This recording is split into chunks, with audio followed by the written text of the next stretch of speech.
Alright, I am now streaming. I'm sending my go live messages now. In the Discord voice channel. Guess I'm going live a couple minutes early. Not too bad, just got back from work, so figure I'll hop right in.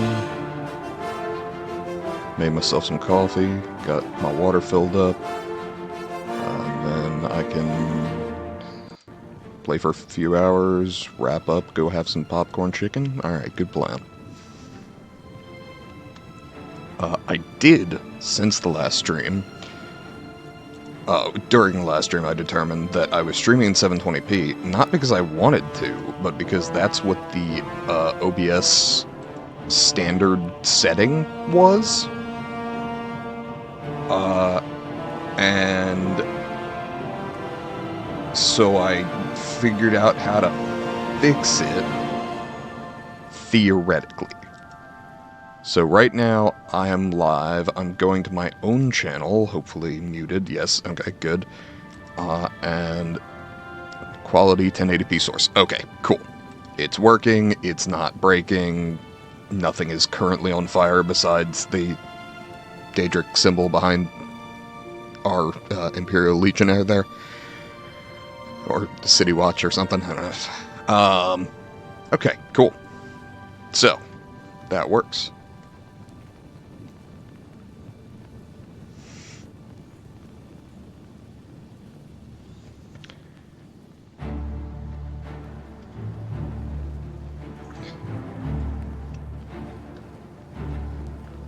I'm going to go ahead and put an ear in. Good lord, that's marginally louder than I thought I had it. Okay, that should be fine. God, love Jeremy Soul's soundtrack. Okay.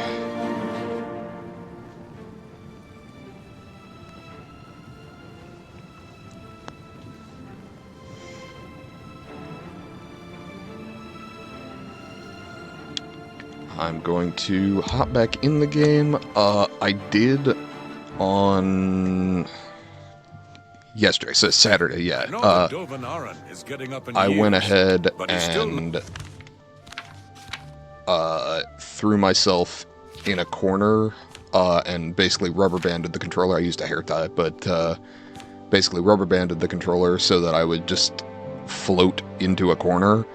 But it counted as movement. It was not running movement, but walking movement, which meant that I was getting credit for athletics. So I have leveled up to level 20 with... I don't know why my intelligence and willpower are down. I'm not clear on what's doing that.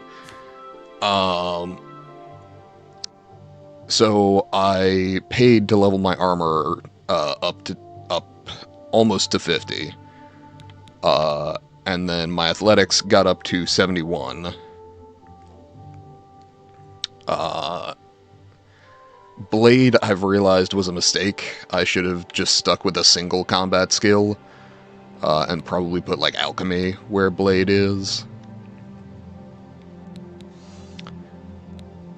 Sneak is going up, marksman's going up. Speechcraft, again, I intended to be mercantile because I forgot that speech and mercantile, or barter, were separate in this. So that's where we're at generally. Let's see, what quests are we looking at? We have Newheim's Flagon. Maybe. Siren's Deception.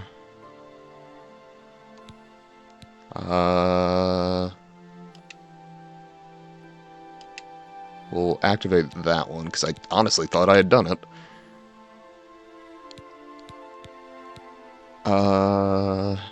I can find the Thieves Guild.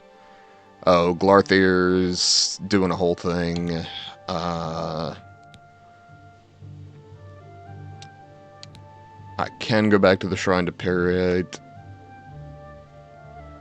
I should probably do some more Oblivion Gates. And then I've got the main quest down there. Okay, But you okay, can still actually, teach a I'm bit already about in this area, so I may as well go talk to Jensine as good as new. The Grey Prince has been beaten. There's a new Let's see. I think it's on the other side, yes.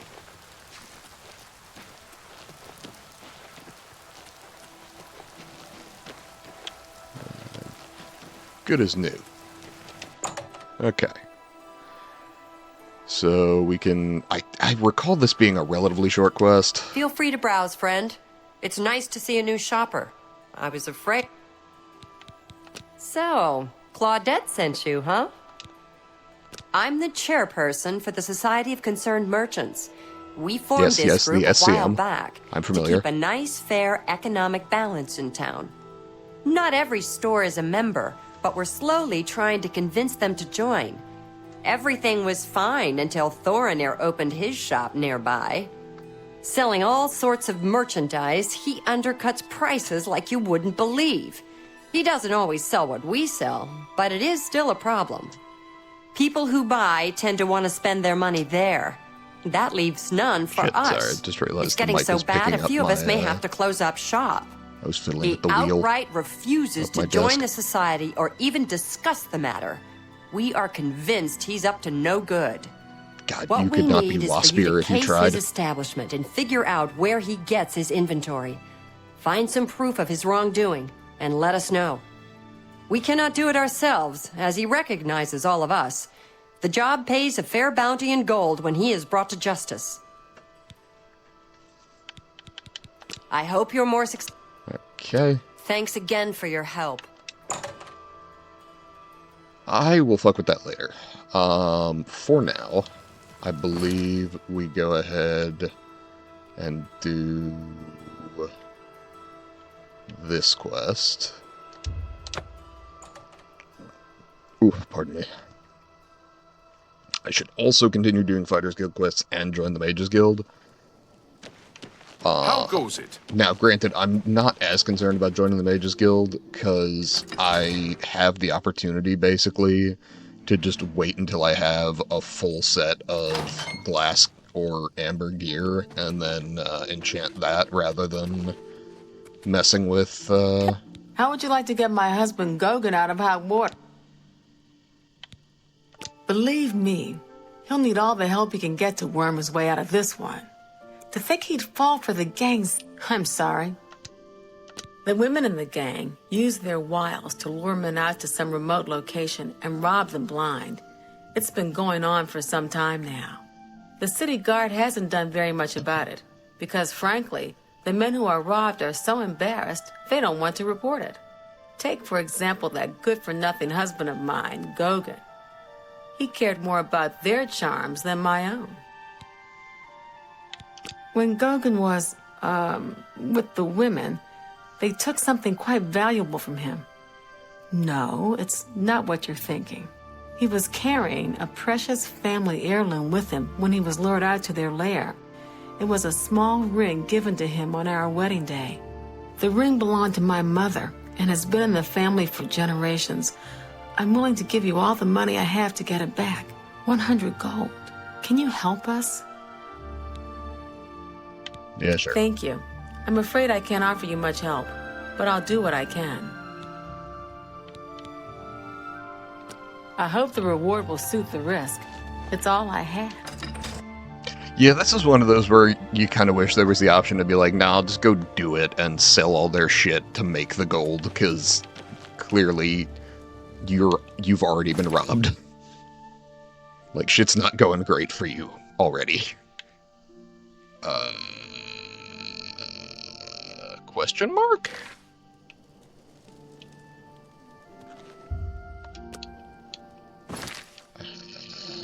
Do I have a directional marker? I don't seem to. Okay.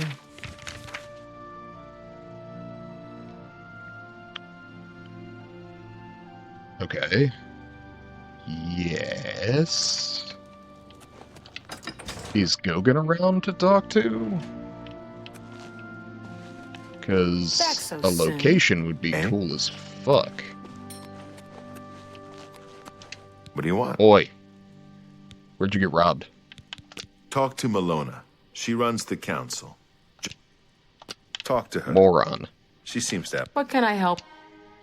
All I can tell you is that the best place to start is at the... Gogan may be able to give you more information. Noted. all the The answers. flowing bowl attracts the worst and will... What do you want? See, my wife could... Yes, it's true. I lost the family ring to those sirens. I'm ashamed about the whole... I was sitting in the flowing bowl when the most fetching... After we exchanged words, I followed them out to a farm. Well, I did. And then suddenly they brandished weapons and robbed me. Just please, help me get that ring back. Passed a I'm while. really- Yeah, I don't think there's much left of Always your marriage, be man. on your...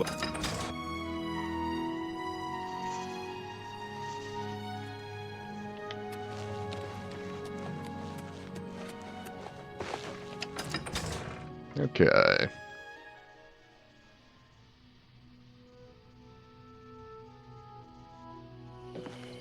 Oh, hello. You sound so incredibly excited to see me.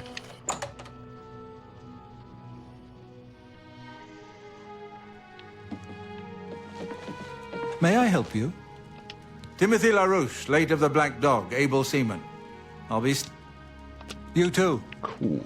How's about Welcome to the the Flowing Bosmer behind the Bowl. I'm bar? Main Lorne. My twin's name is Kane Lorne. How to tell us apart? I'm in brown. He's in blue.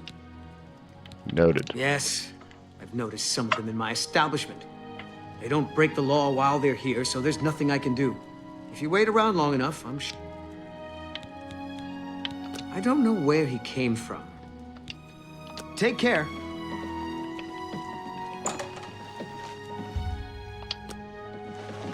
Signy wants to talk to you. I think you'll like what she has to say. Evening. I haven't seen you here before. Oh my god, her name And is you're all Stigny alone, Homewrecker? too. That How is sad. Well, if you're up to it, either I think incredible we can solve that or little problem. You see, lazy. me and Faustina here are lonely too. You look like... I'll tell you what. We have a cozy farmhouse. I'll mark it down on your map just so you won't forget where to find. I can promise you a night of fun you won't soon forget. I suspect you're right, but really not in the way you think. Do I really have to spell it out for you?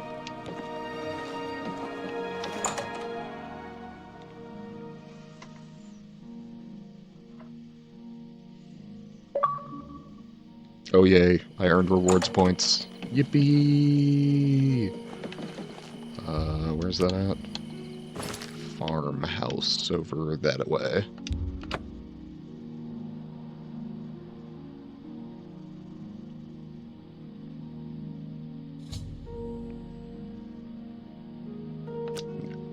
Okay.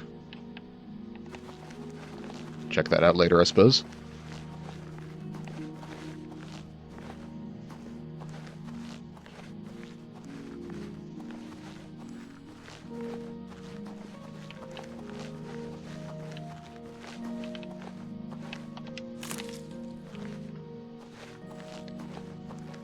Come on.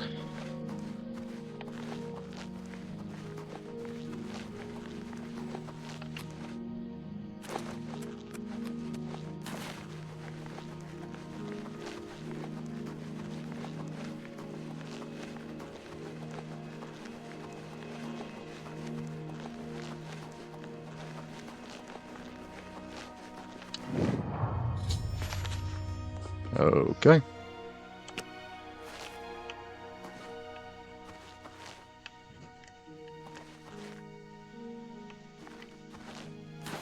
Just figure I'll loot any alchemical ingredients that are lying around while I'm at it.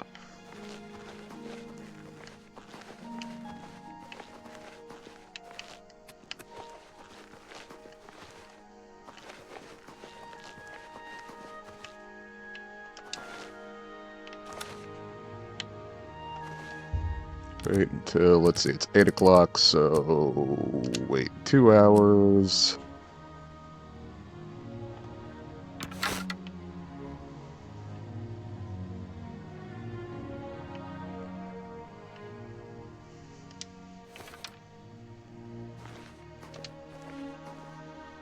Yeah, do I really look like someone you want to try and rob?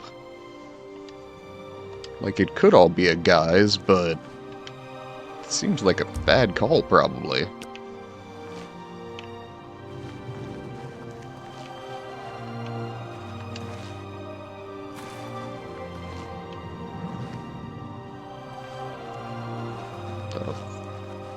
Oh, that's one of the markers on the road, right?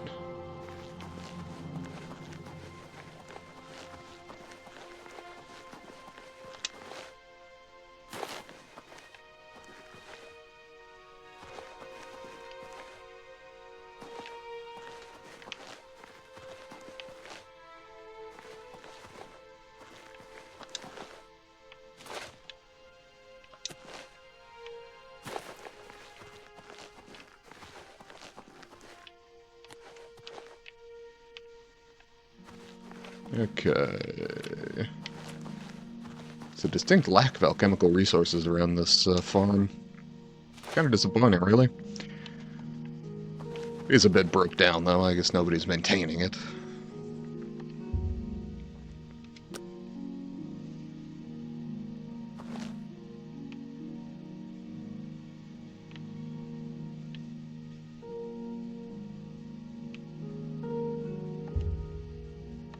And it's 11.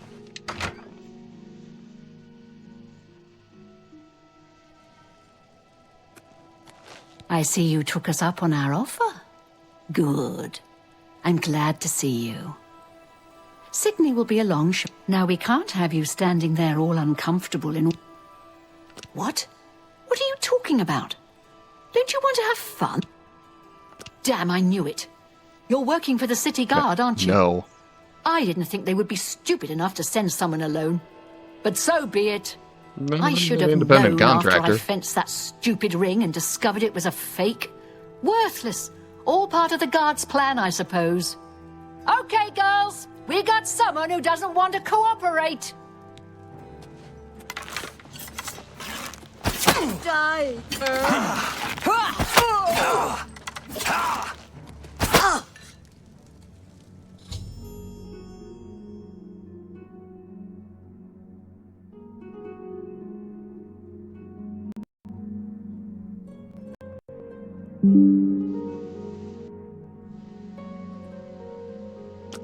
Yeah. I gotta say, they were pretty well prepared. We had a feeling you'd be surprised when you saw us in our real uniforms. I see you have a puzzled look. Gogan and I are really members of the Anvil City. We've been trying to foil Faustina's gang for months now. Every time we tried to interview a man who was lured there, they refused. The women in the gang picked married men to seduce for just that reason. It was decided that you fit the bill perfectly. It's a shame it had to end in some... Yeah, I don't really like being tricked into working for the cops. We'll clean up the mess. Don't concern yourself about it. I'm sure you had no choice. If you ever find yourself back in Anvil, stop by it. You've done well. And Uh-huh. hey, you're the one... Yes. Don't spend all the money from the reward in one place. I gotta say, they were pretty well prepared. They had someone for people who like brunettes, someone for people who like blondes, and one for furries.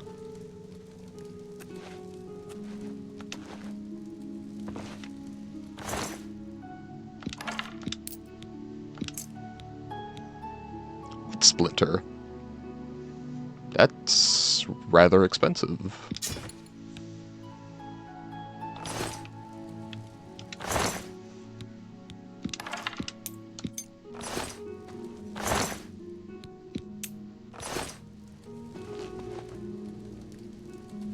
I mean, yeah, I'll take it. Can just drop it if I need to. Sorry, can't talk right now. I mean, yeah, that's fine.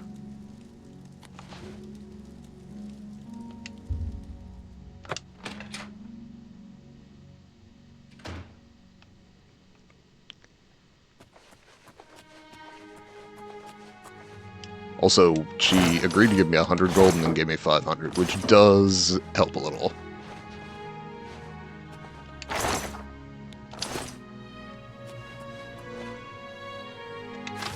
Aha, the lusty Argonian maid, I see.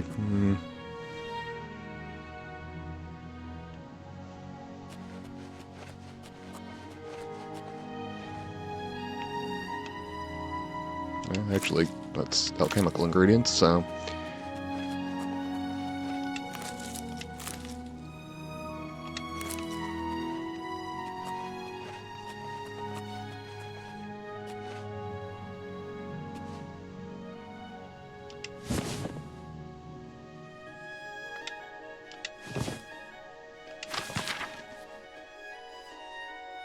Uh-huh.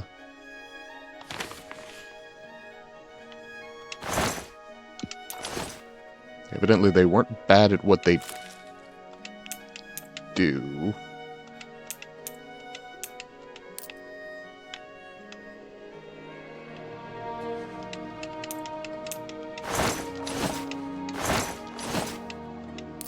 I guess I should go talk to Paralysis, because I actually have worked with him.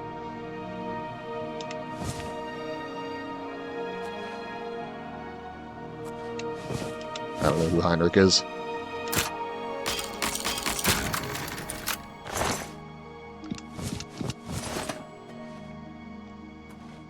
Oakenhall heirloom. Paralysis' cuirass. Heinrich's shoes.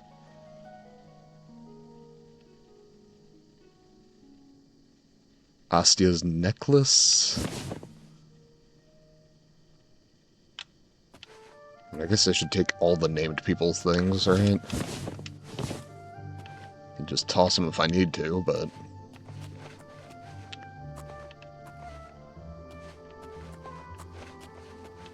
I just like that they're labeled in a way that suggests that there's a tag inside that someone's mom wrote their name on in Sharpie.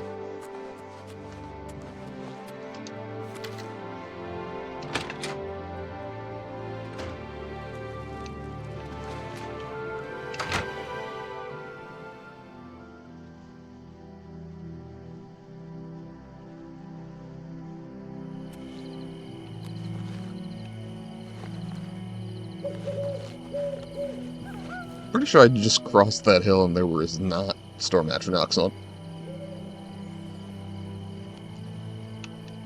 Well, I guess I'll see if I can't find the gate. Ah!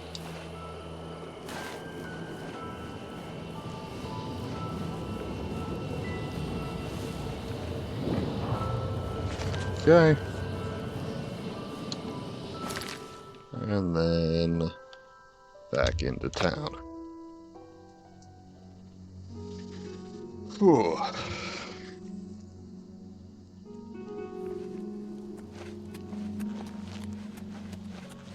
Okay, we have... Let's wait till daytime. Because I think Paralysis' house is here, but I need to check, and I'm not 100% sure exactly where. I think it's over to the right here.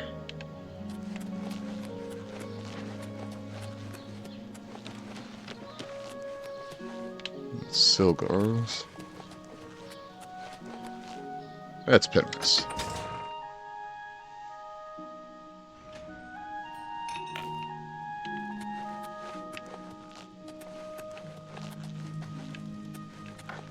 Let's hear. I hope Hey, I man. can help. Nice ebony armor. It's unbelievable. Sure. Go down to the chapel and you can. I guess I cannot Tell me return more. anything. You've got a lot to learn. Good day. So, that being the case, all that shit gets to go in this barrel. Actually, I'll sell Astia's necklace, but...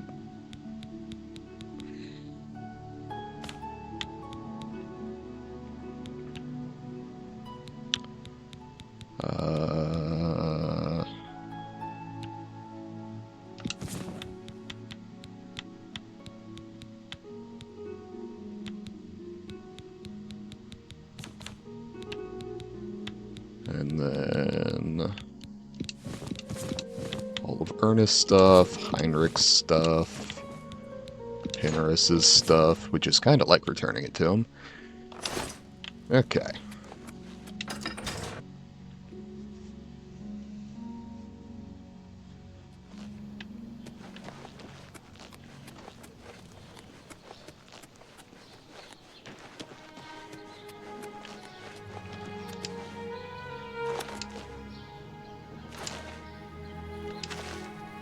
Okay.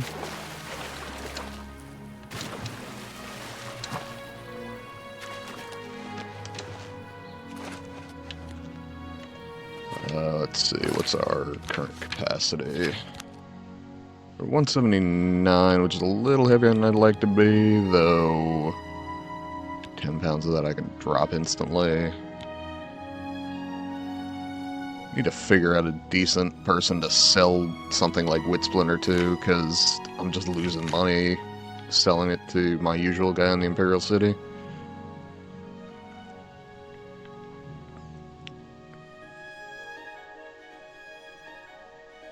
Let's see.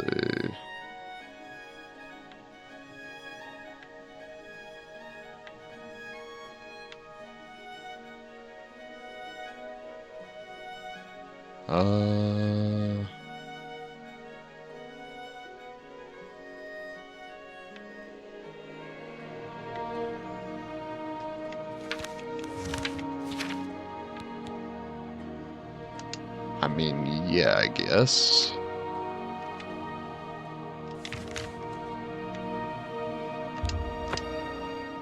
Let's find out what's under Castle Anvil.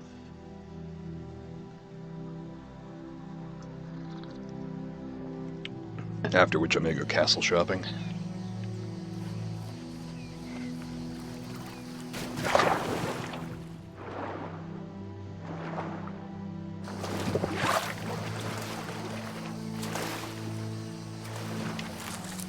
Water hyacinths.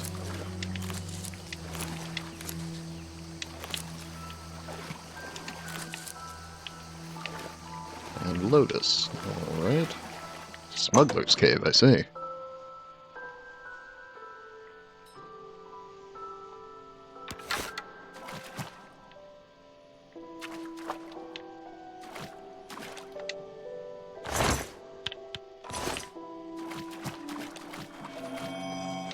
Got some Nern Root, which I will definitely take.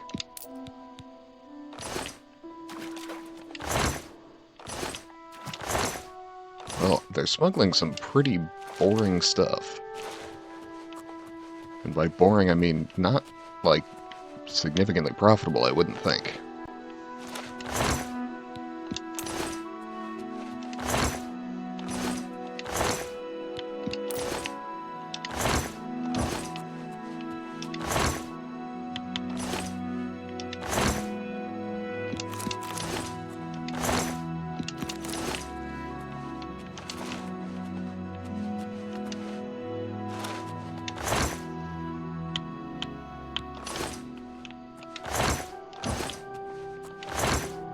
Good lord. I realize I should be talking a bit more than I am. I'm just quite tired.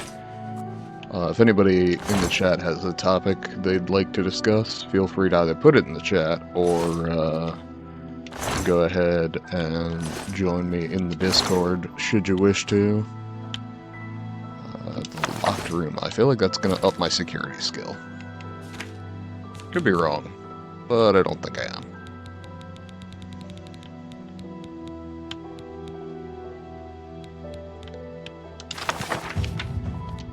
Yep.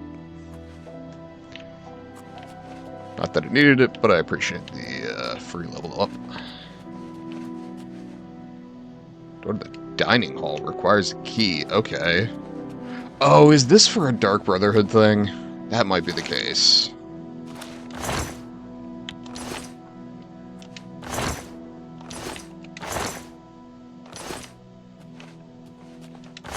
That might be like a sneak in the back door kind of deal.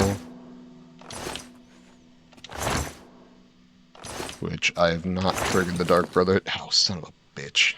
I have no idea what was in there, and I don't care enough to look. I'll clear it out when I get there. Let's see. My bow is running a little low on charge.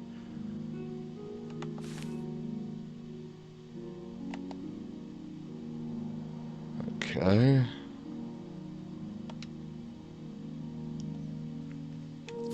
Or do I go to like a common soul gem?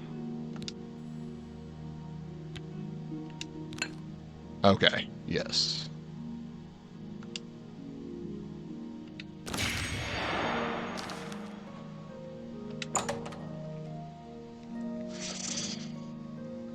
Ugh.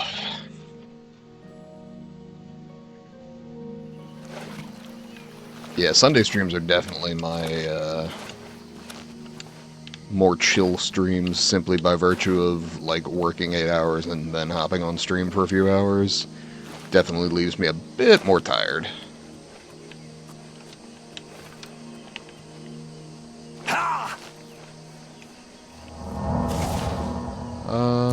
Okay, do we have any other quests that are interesting?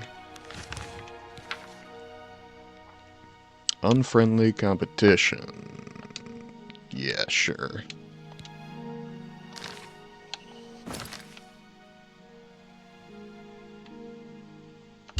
Let's go talk to Thorinir and see what's up.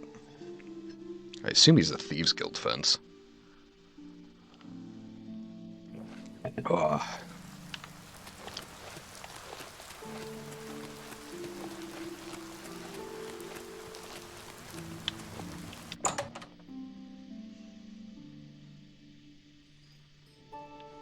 Evening.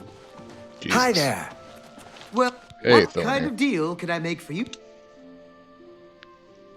What about my inventory?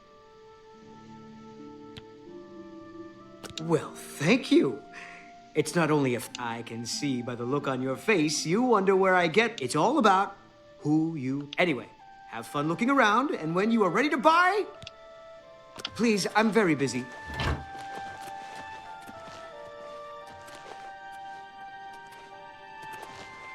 What can I do for you? What the fuck am I looking at? Hello.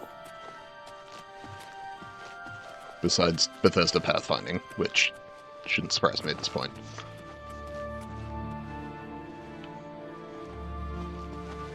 What can I do for you? How are you today?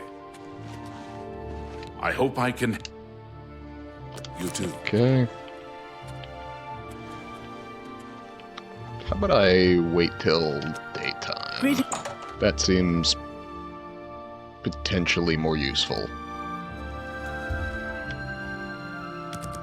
Does mean I can't snoop on his shop overnight, but I can figure out where his shop is.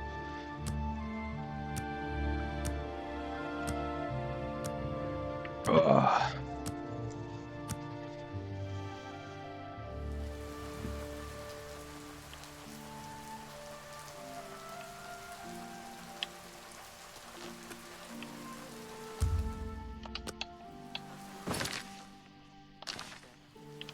Does Dovin Ah. Oren still teach alteration? He still Have you heard teaches, any word about though the he other lost his passion provinces? for it after the So levitation. the copious exercise. coin purse. Okay.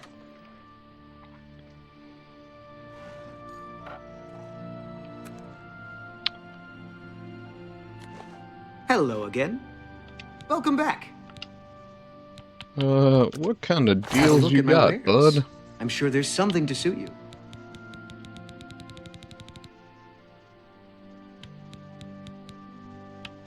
I'm sorry, why are the breaches 6,000? Fortify speechcraft, personality, and mercantile oneself? That's actually fairly impressive. A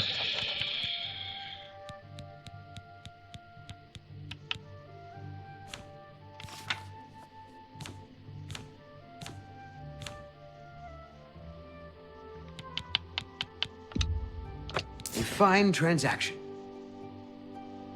Thank you. Okay. Come again. Goodbye. Hope to see you again very soon.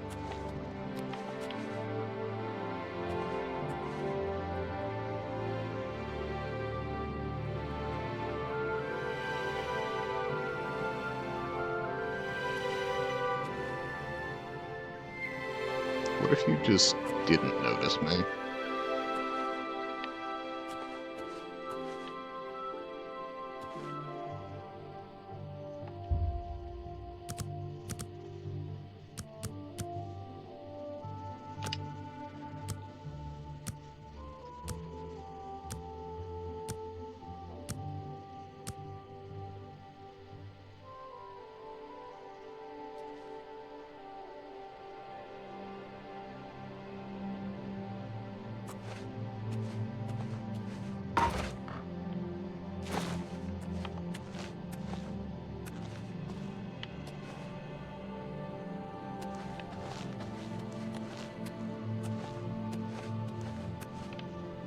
Okay.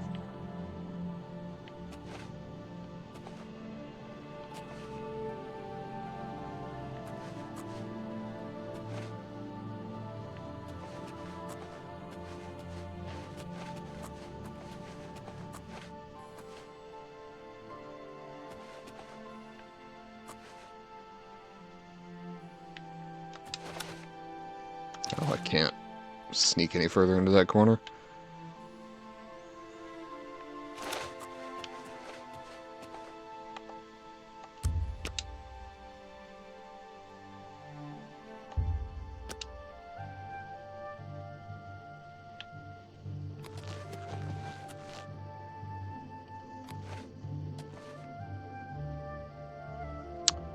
Huh.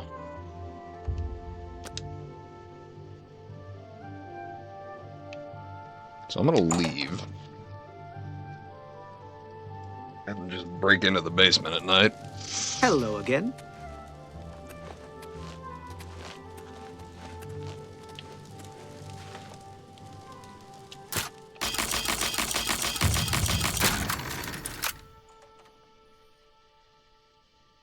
Love the skeleton key.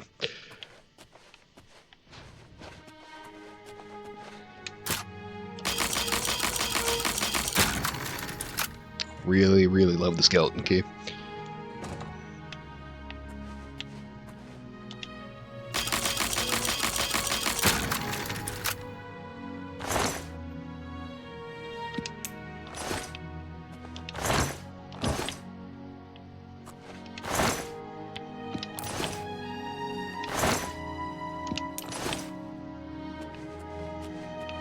Okay.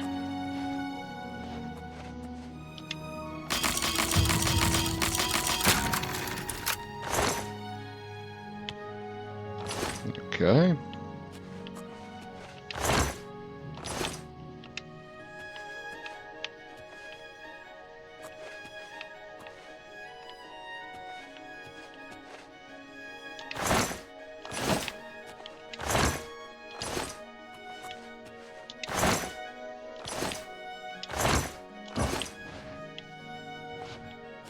I gotta say, as far as, like, damning evidence goes, this really isn't it.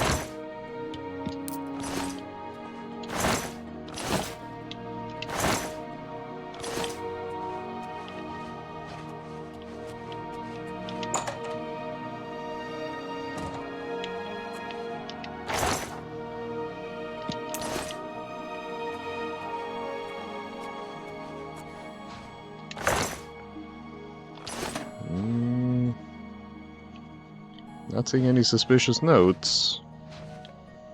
Oh, wait. Oh.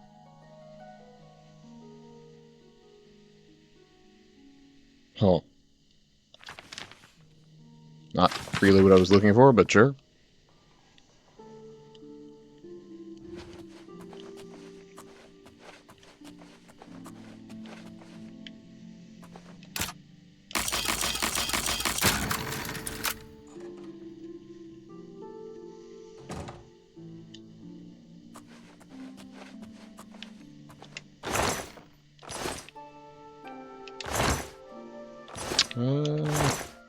Again, nothing damning.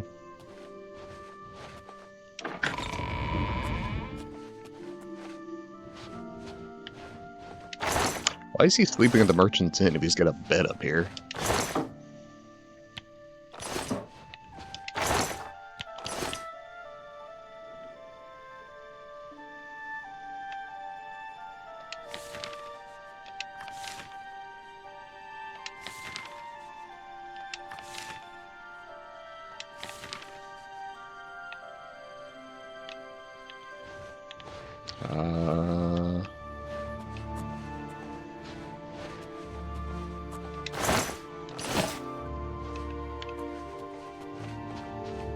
I really got nothing here. Ooh.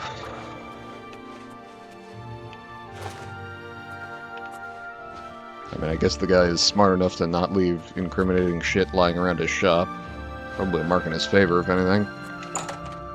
Alright, give me 1 second, I gotta stretch. Oh. What the fuck was that? I'm not clear. Let's see. It's you, the hero of Kavach. This is truly an honor. Awesome. Sorry, I'm yelling from all the way back here. I just, Alright. We lean in. We lock in. We relax a little bit.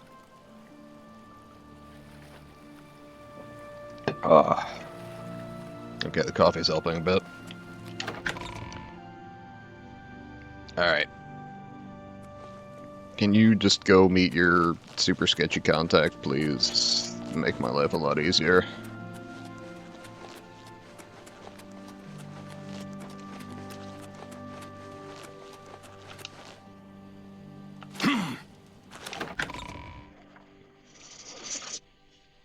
Ooh. Wait. What is it, citizen? Did you know you can officially complain about the merchants in town? Venetia may have the worst job in Syria. Am I allowed to steal the Lotus? Yes, I am.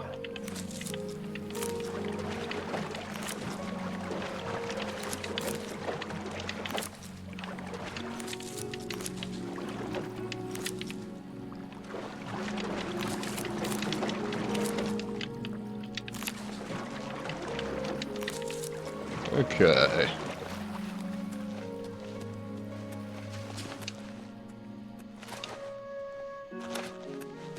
May I help you? The mythic Dawn murdered the Emperor and led those damn Daedra right into the heart of the Empire. Okay. They'll Where are we pay going? for their treachery. Hello again. there. I've heard others say the Kavach same. Oblivion Gate has Safe been closed. travels. Don't you Goodbye. understand what that means? We Where can the fuck are you going?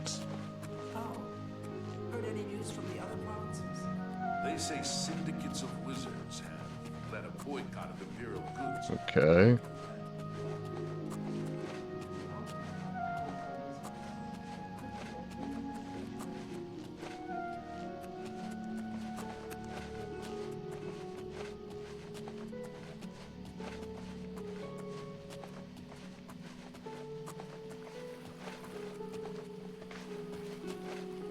Okay, where the fuck are we going?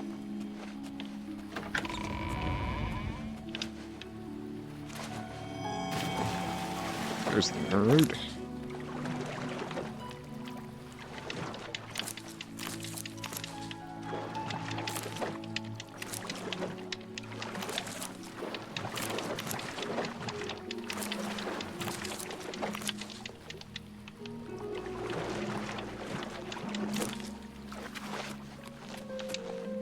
Hail, good citizen.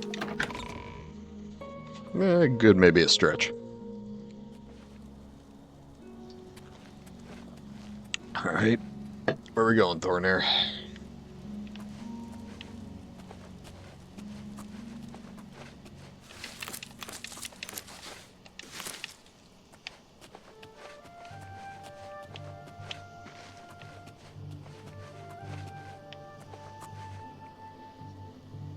Looks like we're headed back to the Market District.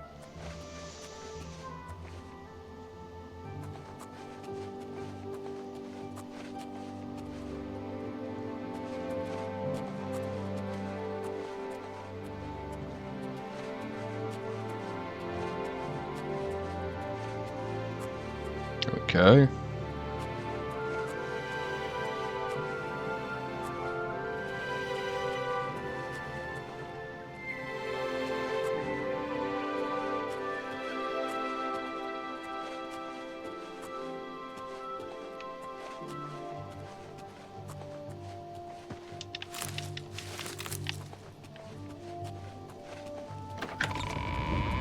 Okay. Give him a second to load in.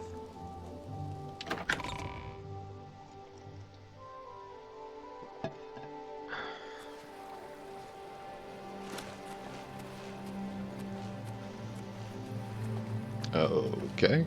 This looks potentially sketchy.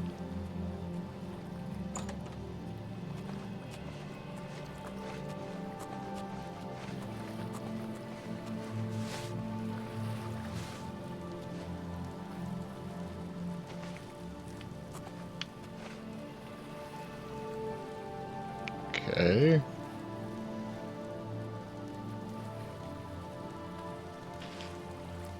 Can I get close enough to overhear what's going on?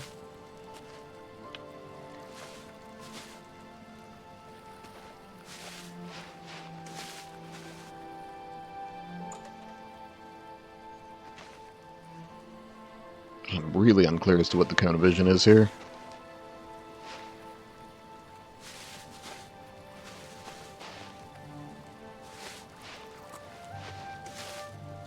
Okay, solid object between me and him. Seems to work. Nope. There.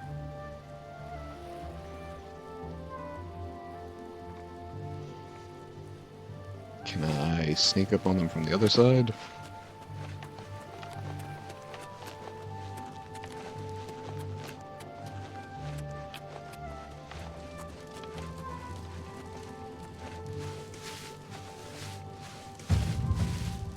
Well, sneak increased anyway.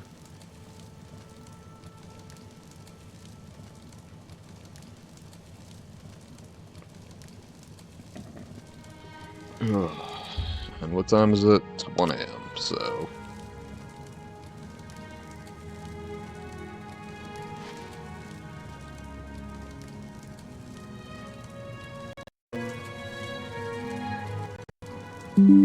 Apologies, my mic.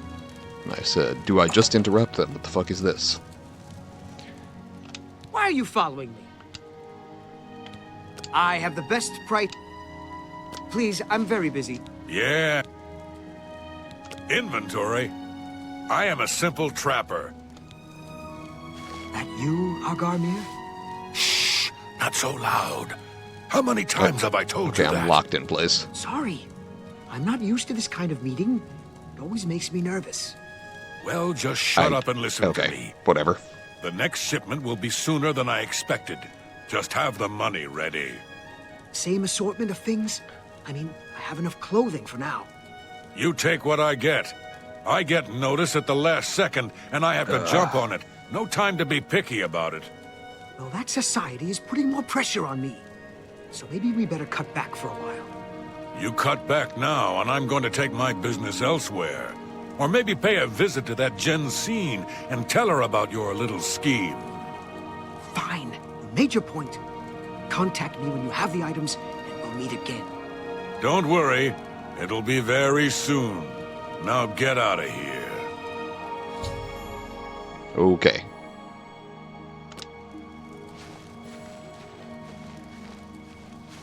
Follow the guy. Follow the blonde.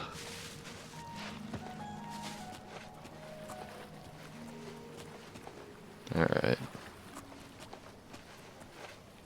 How do you activate the door from that far away? It's just impressive. Hey. Oh shit, he's Canadian.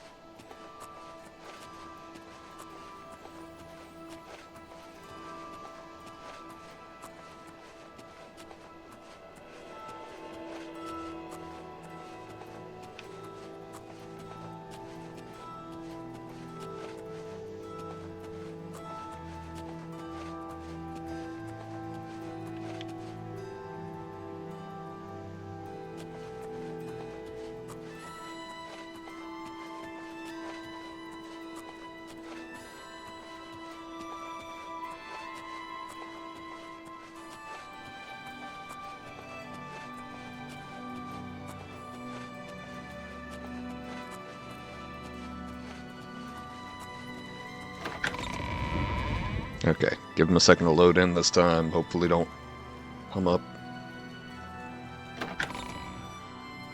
inside him. Eh?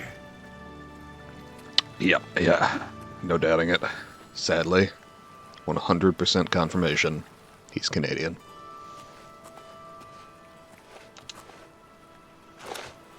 His crimes must be stopped.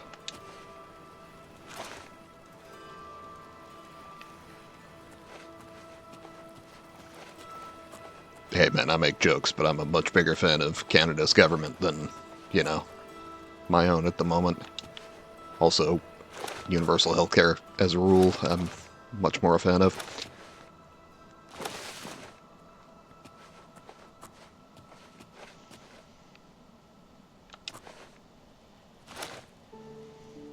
I am the stealthiest frog.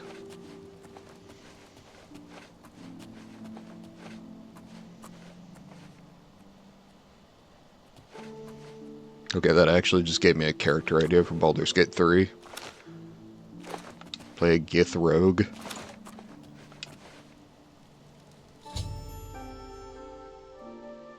Should go inside when he's not around and investigate. Alright. I can wait till daytime. That'll do. Ugh. Though honestly, if he's out till 3 a.m. and he's anything like me, he's sleeping till at least noon.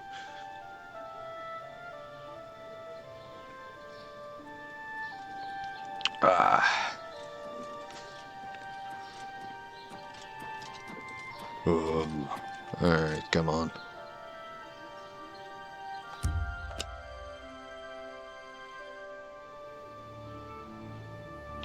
Okay.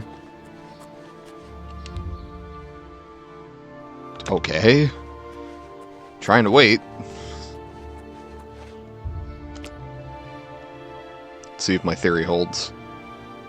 He leaves at noon. Oh no, son of a bitch, that's not him. Shame too, would have been funny.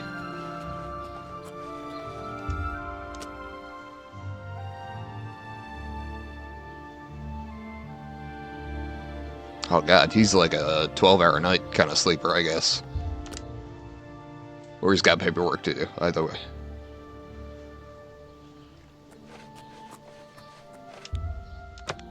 Or maybe I gotta wait till he goes out because he only goes out at night. That's fair, I guess. Do your inventory and then sleep during the day.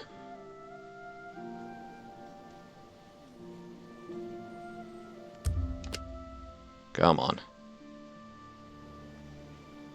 I will say, speaking of blonde Canadians, I saw that Barbara and Trevor, formerly of Rooster Teeth, got married today.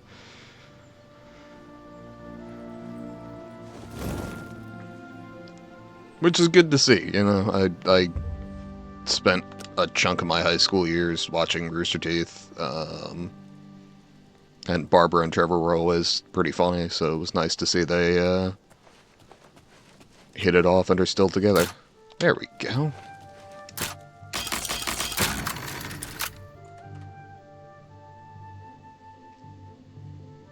It's nice when people who entertain you seem to be generally happy in their lives.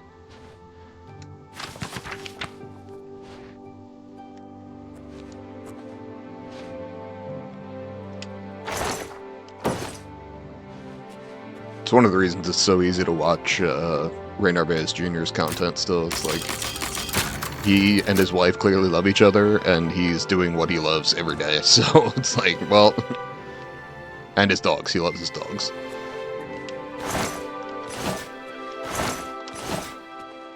As someone who is more cat person than dog person, like, I'm glad he loves his dogs. I don't get it, but I'm glad.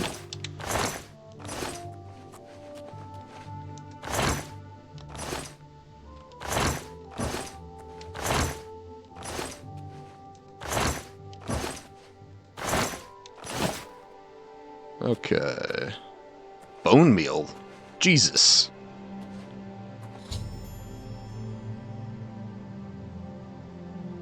clothing and trinkets, a dirty shovel, and mud-encrusted boots. Oh, he's just robbing graves.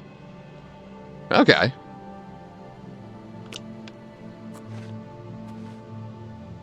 I mean, I'll be honest. It's better than killing people for it.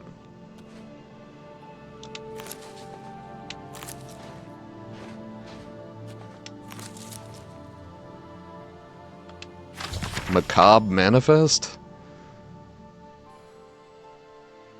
Okay.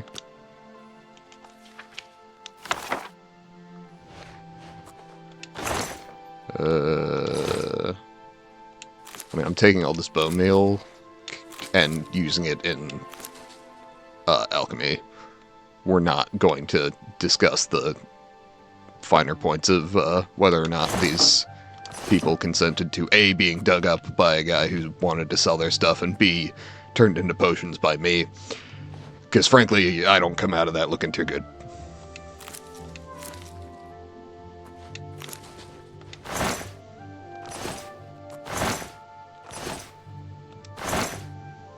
Would explain why he has so many clothes to offload, though. I will say, incidentally, no shot, assuming standard decomposition process, like, the clothes are ruined. They are stained indelibly. Maybe, perhaps, in this world of magic, there's a spell that'll fix that shit for you, but...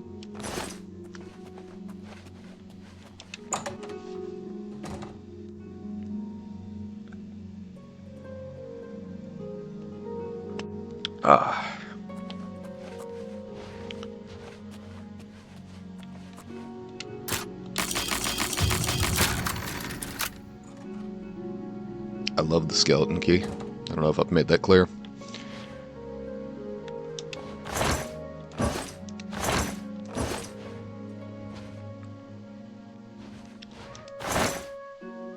I guess I'll just take all the alchemical stuff. That can all go in my drawer at home.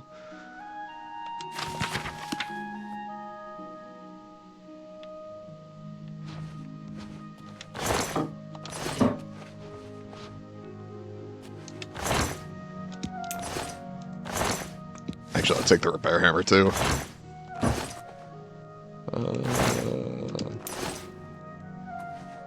That all works for me.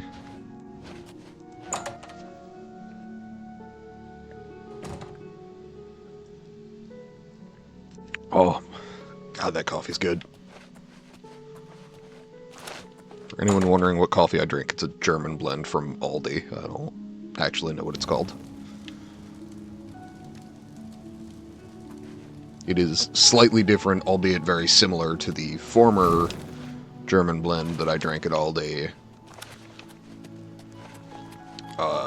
Which, I don't know if, like, the company changed or what, but was no longer available when I went back after a couple of years because I bought in bulk. So it lasted me that long.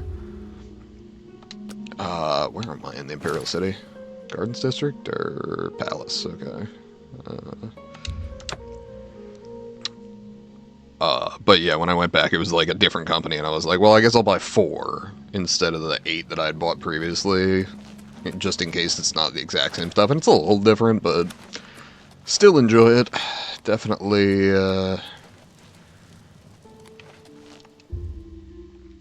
fan. Especially as someone who would drink, like, Folgers in high school. I got really used to shitty coffee, so even kind of decent coffee is good for me. Which, granted, I did have, like, even in high school, like, when I was drinking shitty coffee regularly, I could not drink Maxwell House. That was my, like, hard no.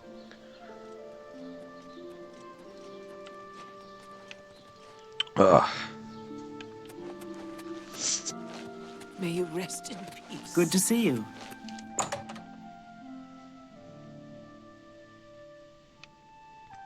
Hey, man. Hello again. You're Welcome selling back. corpse things.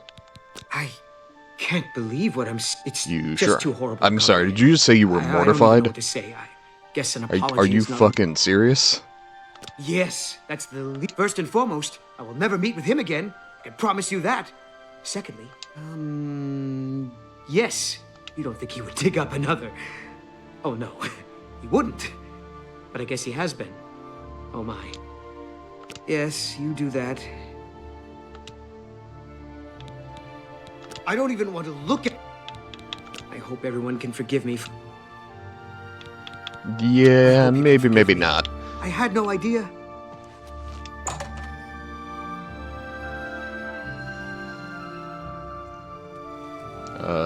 Where away? That away. We in the Palace District or the Guard? Probably the Palace District. That's where the big damn graveyard is.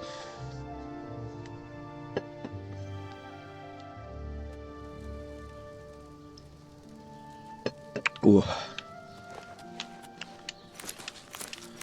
Мой кофе хорошо. Кофе. Мой кофе хорошо.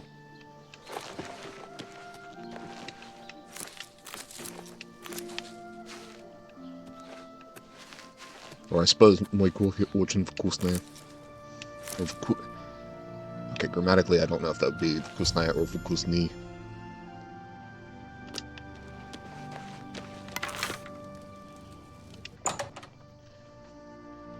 I'll have to look that up later. I love Russian. It's a beautiful language and really interesting, but my god is the grammar complex. I think it's Vkusny, but I'm not certain. I've located Argamir inside the Trentius family. Desecrate another grave, and someone else. Convince him to stop this heinous act. Yeah, that seems likely. Hey, man. I had a Stop feeling this you'd heinous catch act. on sooner or later. That's why this time it wasn't to take something away from the graveyard. Yeah, that's fine.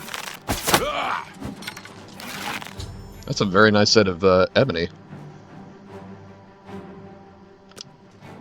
I'm sorry, did you just knock my arrow when you did that shit? Because that's late.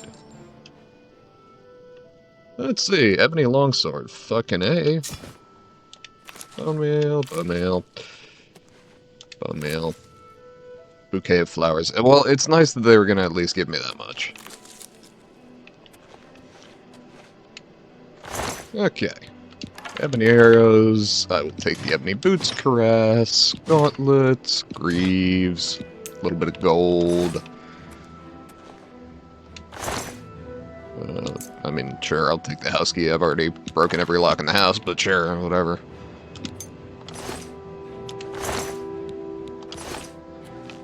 I don't know, what,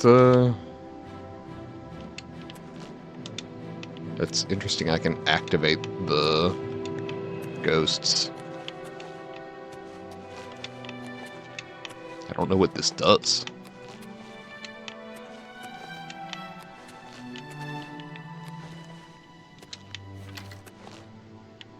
Yeah, sure, whatever. Oh, I guess they somehow locked it behind me? Sure. Let's see... Does that wrap the quest? Probably. No. Search for anything potentially incriminating. Translation, I missed something.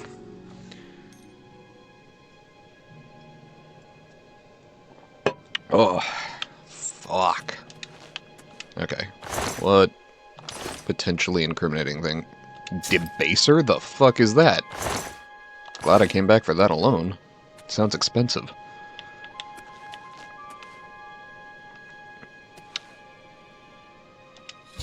I guess that, yeah. It's a shovel with dirt, but okay. I feel like the ledger was a little better.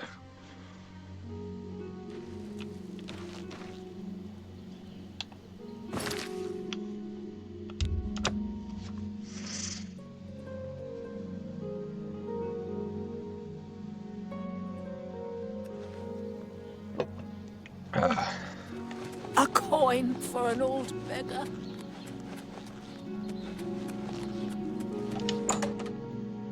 Okay. It is now a sad day. I'm out of coffee. Hello, my... I'll have to drink water like a normal being. and we can at last rest. I feel I've come to some decisions. I intend to donate all of... I also want you to know that I had a long discussion with Jen. I realize you Good risked call. your life to give me a chance. It's the least I can do to say... I have disposed of all of my ill-gotten merchandise and replaced it... There you go. You've shown me mercy. I won't forget that. Thank you. Well, given what happened to your partner, yeah, it's definitely could have gone worse for you. Let's see. We'll talk to Gen C in a minute. I'd like to sell some stuff first.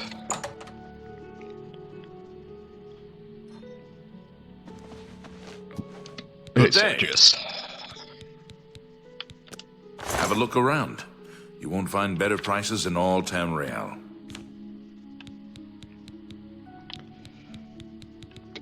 Definitely take the calipers, because I didn't mean to pick them up.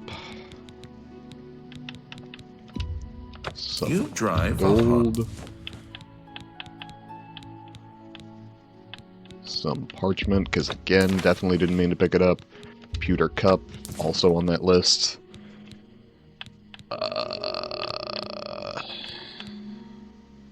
Locked room I've read, so we're good on that. Will not be selling any of my alchemical ingredients, though I should. I'm carrying enough that I should go home and deposit some of them. Weatherward Circle. Resist fire and frost on self 30%. That's actually pretty fucking fantastic. I'm not going to replace what I've got on at the moment, because I really would love even more retribution equipment. That seems a fair price. Hey, mercantile up. That's more than I'd usually pay. And then debaser. The fuck is this thing? Okay, should I find out what this is worth and maybe sell it elsewhere? Yeah, probably. Do I care? Not that much. I will also sell the ebony longsword. You know, if I'm going home to squirrel away the ingredients, I Come may back as and see well me again. Bye. put together, or like pick a chest that's for specifically magic items that I don't want to sell under, like, significantly under their value. Hey, how's it going?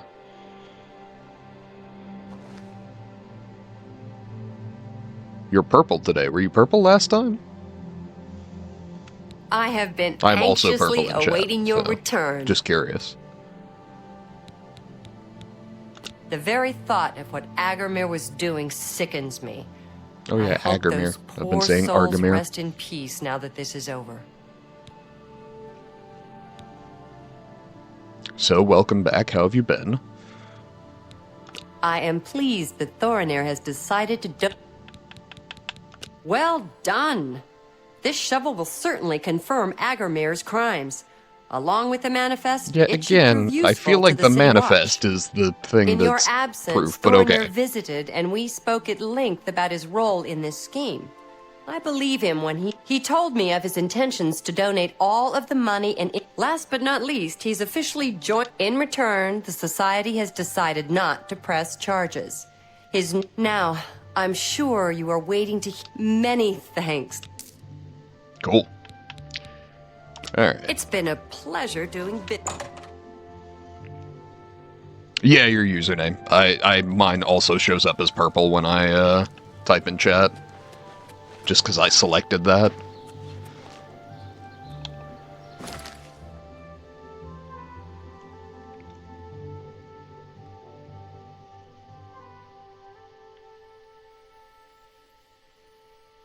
Oh, it's green to you. Interesting. No, it totally shows up as purple on my screen.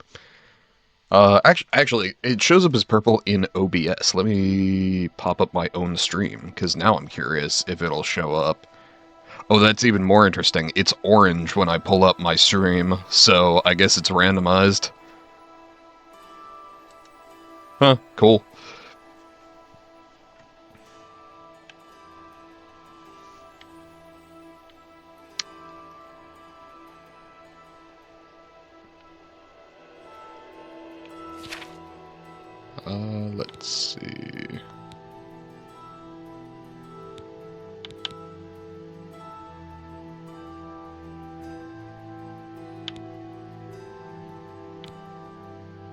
Oh, I was going home.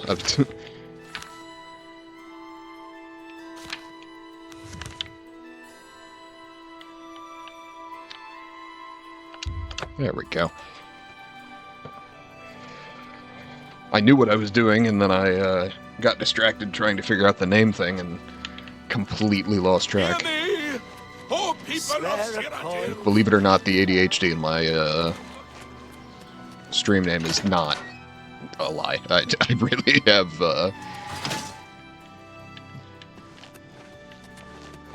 an inability to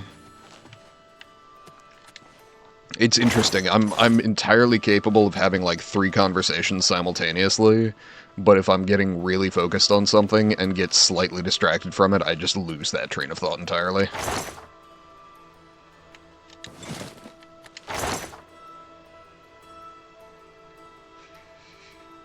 Yeah, it's one of those things where like genuinely hyperfocus can be almost a superpower, but if you've got something like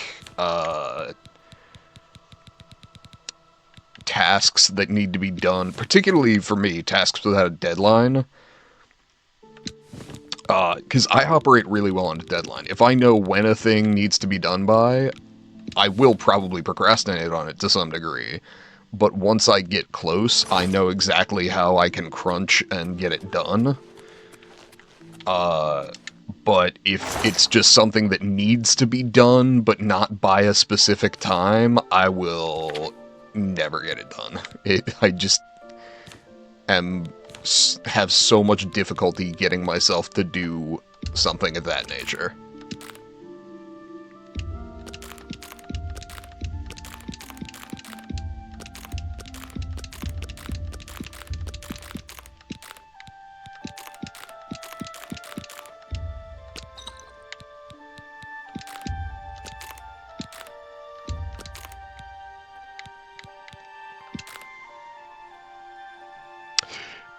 Yeah, it's... Well, there's motive, but in my experience, it's actually much less about that than it is about discipline when it comes to a lot of things. Like, my experience going back to college was, I realized that there were times when I would be motivated to do something, and that motivation would help get me through it. And at some point I realized that motivation was absolutely fleeting and I shouldn't count on it. Because if I didn't count on it, I had to rely purely on, yeah, absolutely. I had to rely purely on discipline to get me through. And once I realized that, I actually made it much better. Now, granted, I also, left college when I was 18 after one semester because I was like, this ain't for me. And then I got injured when I was 21 and went back to college at 23, and I was a much better student at 23 than I had been at 18, so that, I think, also contributed to my general success in that move. But yeah, particularly in a school setting, I find the ADHD very difficult. It's one of those things where I love learning, but it has to be kind of my way, and graded papers aren't really the way that I tend to do best. I can do it now much better than I used to be able to, but it definitely is something that required both aging maturity and... Oh, kind of a messy path? Yeah, no shit.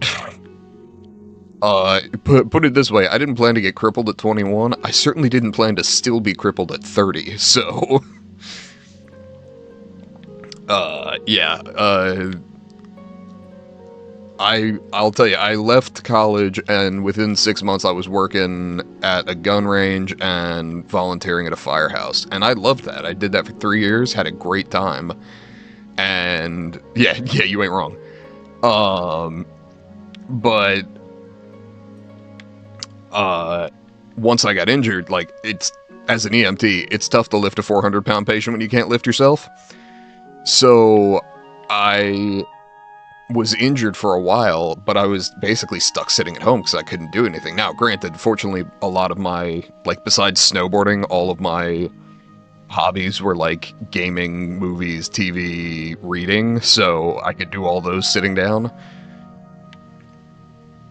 But, yeah, after a couple years of that, staring at the same wall, my mom was like, hey, go back to college. And I'm like, and she's like, no, go back to college.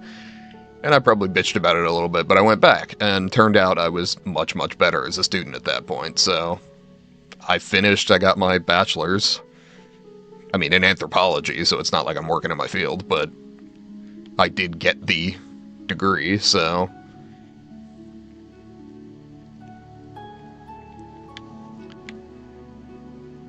Could have gone worse.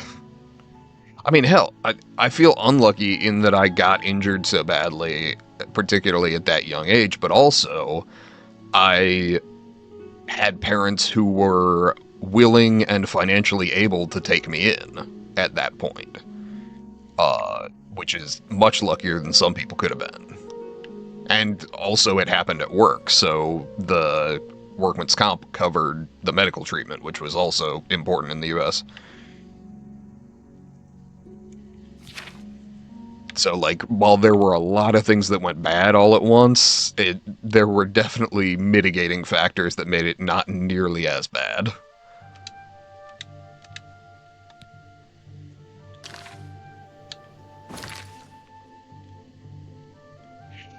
Yeah, it really was.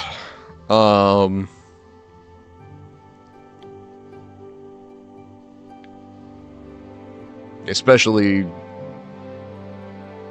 Yeah, if it had not happened at work, I would be either deep financially in the hole or in a hole in the ground. Like, I would not have made it through that, I don't think.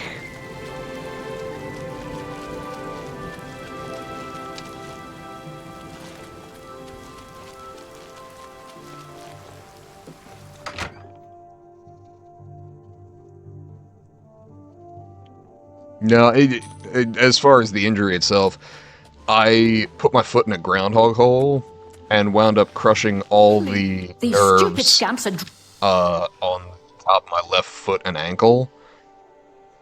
And initially, when my foot went in, I was like, oh, that really hurts. I hope I didn't break my ankle. And 3 months later, I was like, God damn it, I wish I broke my ankle, because it would have been fixed by then. But the long-term nerve damage has definitely set in, and so the only thing that finally helped it was ketamine. And they were like, oh, you should try ketamine. And I'm like, you mean like the horse tranquilizer, the party drug? And they were like, yeah, that one. And I'm like, okay. And it was the only thing that finally helped.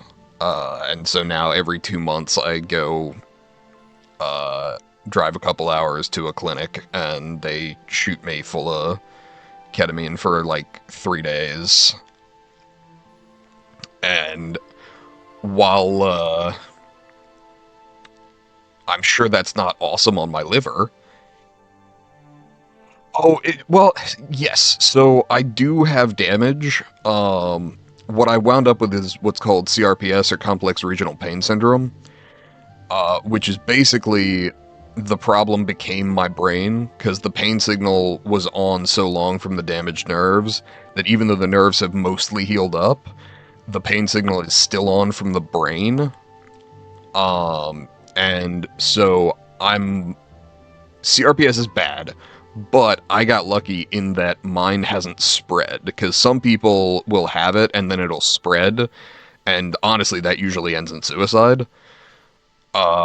Just because people can't handle that pain spreading over their entire body. I walk with a cane. I spent 2 years on crutches. I spent 1 year on a single crutch. Or no, probably another 2 years on a single crutch. And then, January of 2023, I decided I was done with crutches and started walking with a cane. Oh, thank you. I had a few I eat after, however, it didn't, I can't. I was... Yeah, it definitely, it's been a ride, I'll put it that way. No, the funniest thing was when I was on one crutch, I was working at a local farm who are like an agritourism place. Now I'm on a cane. Wherever I go, I've got a cane. Fortunately, it's like a folding cane, which is cool. So if I'm, getting in a car or something, I can fold it up and toss it in a backpack.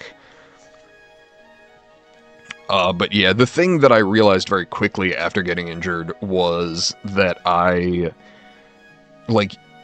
couldn't use the one leg, but that also meant that I couldn't use either of my hands because I needed both for the crutches. And so one of the reasons that I was very excited to move to one crutch and then to the cane is it only takes up one hand, so I still have one available to do stuff. And at this point I can stand still, and I'll just put the head of the cane through my belt loop, and I can use both hands standing still, I just can't walk anywhere. Or I can walk around, and I just have one hand taken up with the cane. Alvies is a practiced researcher. She's sure to have some good information for you. But, yeah, I mean, look, I'm not gonna say it's good, but it's definitely better. In fact, it's been a really good education in the difference between better and good, because it has been a slow improvement over the course of 8.5 years. But, it is hard, but at some level, I'm like, I've made it 8.5 years, I'm not an alcoholic, I'm not heavily addicted to painkillers, I'm still have parents who like me after taking me in, after I got crippled. So, like, it could have gone a lot worse than it did. And fortunately, I also wasn't, like, a party kid in high school, so my liver went into the ketamine, like, relatively fresh.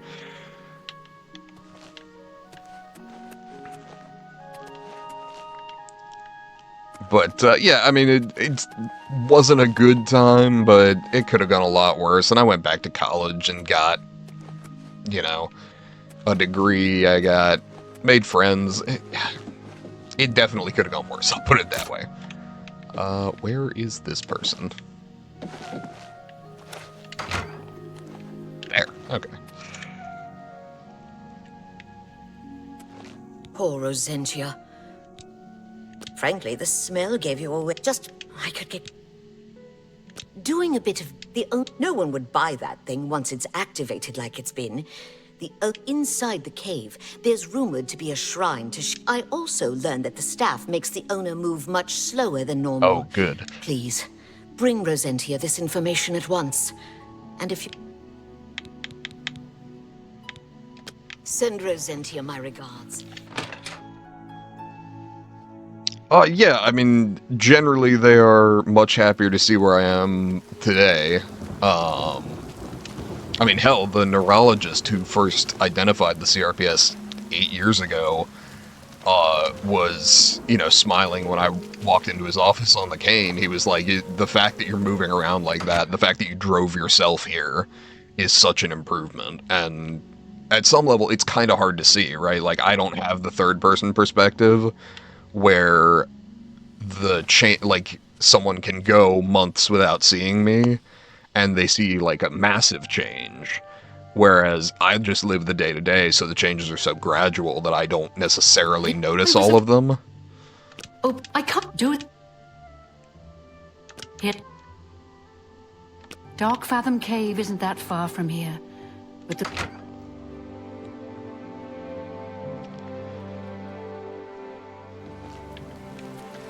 Yeah, as with any parents, they'd like me to be, working more than I am, or doing this or that, but we're all pretty happy with how the progress has come out, so...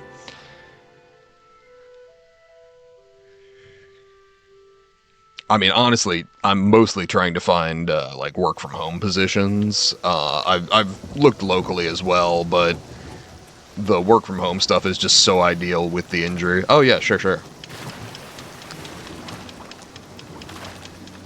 Just type something in chat when you get back, so I'll start talking again.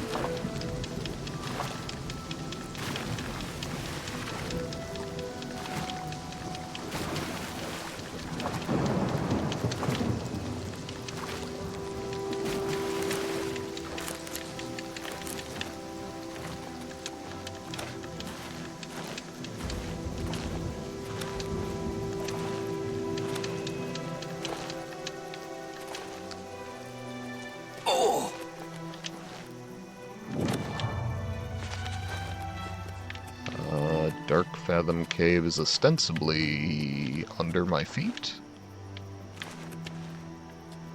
Where, though? Like, hypothetically, if we were... Show me an entrance to the cave. Ah. Weird. I'm not clear on why that marker was there, but okay.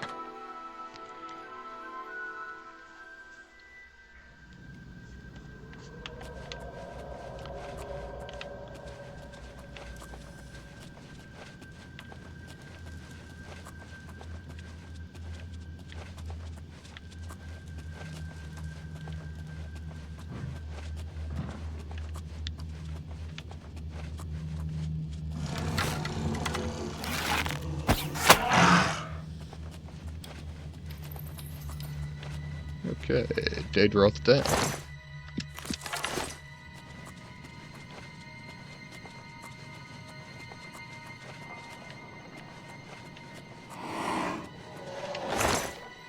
Daedric arrows. Those appear to weigh nothing and... or relatively little and hit like a truck. Oh, and ebony boots? Yeah, sure. Excellent.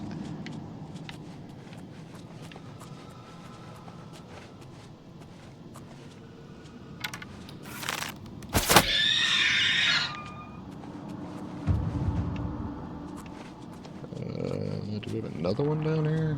Or are they down that tunnel? I feel like I see movement. I'm just gonna... And again, I could be wrong.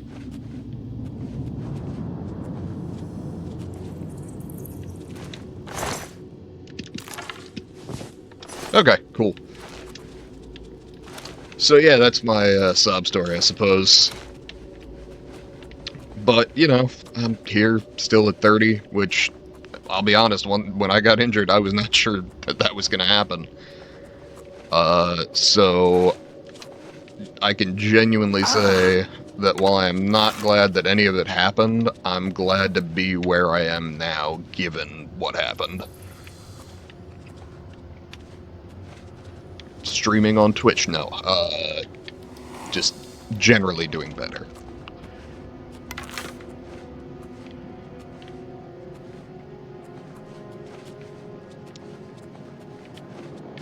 Ooh. So what have you got going on? Anything interesting, or just moving along day to day?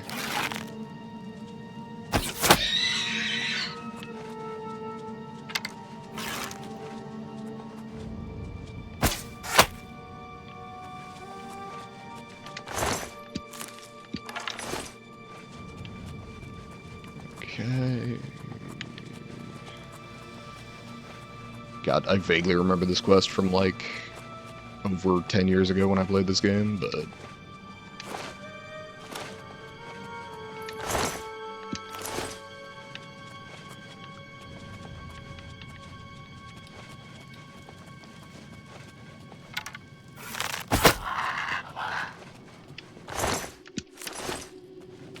I wish the scamps would stop eating my arrows.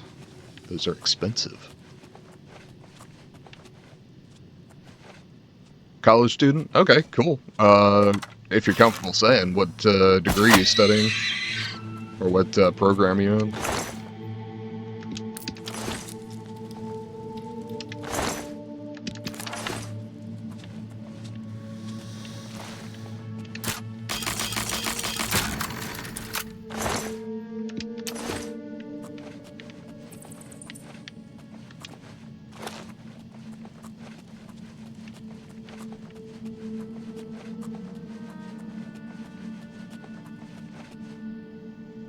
Kind of struggling to have high grades because of the ADHD. Yeah, no doubt.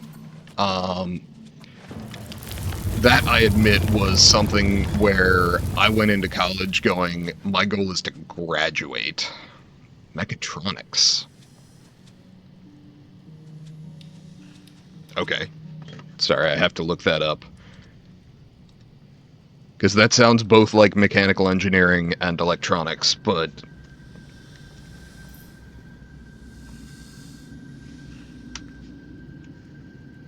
Multidisciplinary field refers to the skill sets needed in the contemporary advanced automated manufacturing industry. Got it. Cool.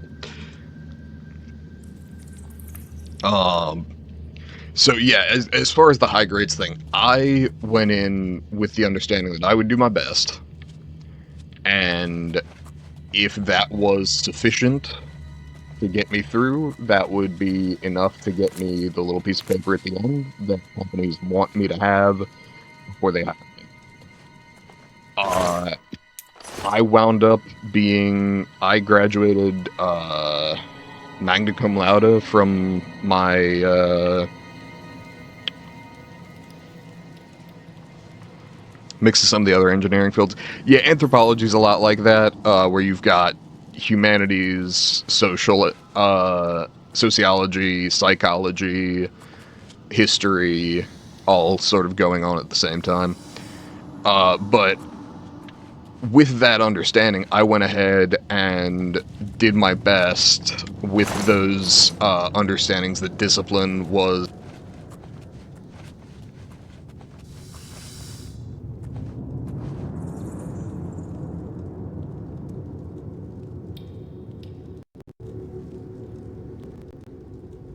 Sorry, my mic cut out. I theoretically have a fix coming for that tomorrow, but I've been trying to fix that for a month and a half, so we'll see. But, graduated my community college well enough, and because I went in at 23, so I turned 24, which is when the FAFSA stops considering your parents' income. And so they took one look at me and went, yeah, you're broken, crippled. Here's the entire Pell Grant.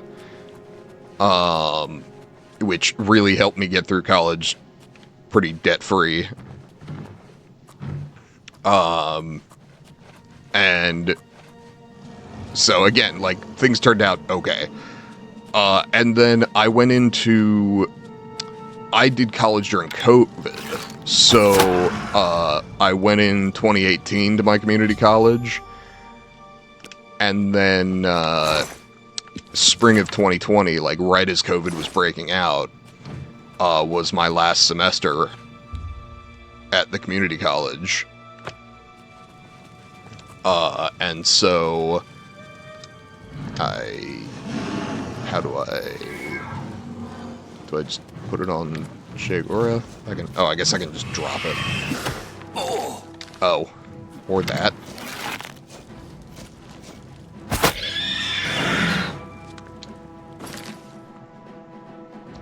Yeah, debt-free was definitely the way to go. You know, that they're aware of that in a lot of European nations, and so they don't charge an absolute fuckload for college, but the US is less worried about that. The irony is that it's basically because of a thing that was supposed to help students graduate debt-free, which was federal loans. But because they made federal student loans non-dischargeable under bankruptcy, they got twisted on themselves and wound up becoming a just chain around the neck of a whole bunch of students. But sorry, as far as the grades, my point was, I went into, I can say, I went to George Mason, and my first semester was entirely online, so the 2021 spring and fall semester I did entirely online.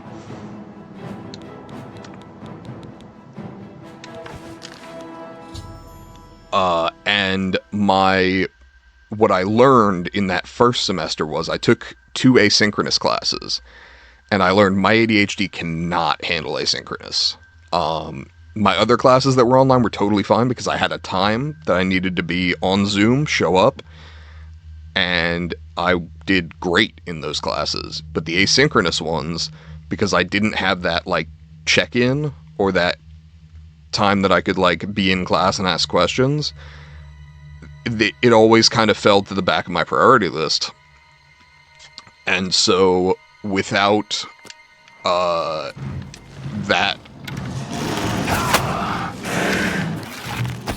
sorry, without that motivation, I wound up getting D's in both of those classes. And so oh my god. So, there's this very well-intentioned program that the college had called the PASS program, which is basically if your GPA drops below a 2.0, you had to go through the PASS program. And it's this thing for, like, how to not fail college, basically, which is theoretically helpful, but I had a 1.98 GPA, which is what got me in this program, and I was like, God damn it. So, basically I had to do an extra, like, it wasn't a full class, but it was, like, extra shit every week for that second semester because I had screwed up the asynchronous ones so badly. And then, we went back to campus my senior year, so I was the rare bird, the lost senior on campus, because I had been going to a community college, and then I had done this college online for a year, so I had no idea where anything was on the campus.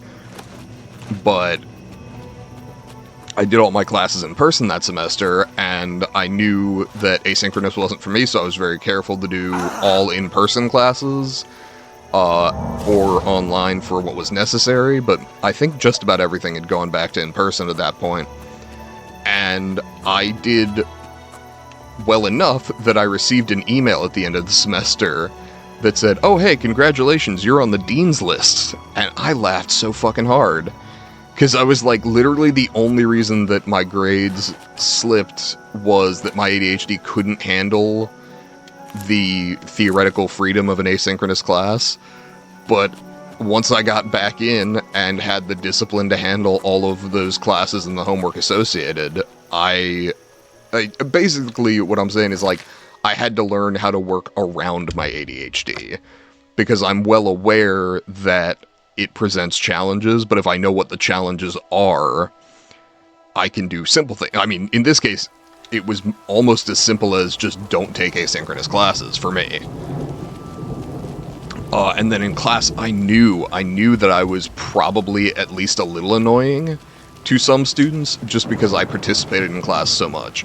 Oh, asynchronous? So the idea of an asynchronous class is that the professors will post, like, what needs to be done every week online, but because it wasn't like a standard class where they would give you information at a particular time, and because this was a lot of professors' first times with asynchronous classes, like during COVID, so the idea of an asynchronous class is you do all the study on your own, but it's guided by the professors who post stuff every week. And because there wasn't a set time for them to post stuff, I never knew when to check, so I didn't get in a good habit of checking, which meant that towards the end of the semester, I tried to do what I understood the project to be, and I had one professor be like, I don't know how you got the idea that this was what we were doing, but it wasn't. But because you've already started, just, like, do this, but alter it in this way. Farewell, and find your way home safely each night to a warm fire. Without the asynchronous classes actively interfering with how my brain works, I went into classes, I asked questions, I spoke with the teachers, because that's how I learn. I have to discuss for my brain to fully take it in, and I know some people are, you know, kinesthetic. I'm sure in mechatronics you might well be the kind of person who needs to get their hands on something to learn it, because some people are like that. They gotta feel it for their brain to fully understand.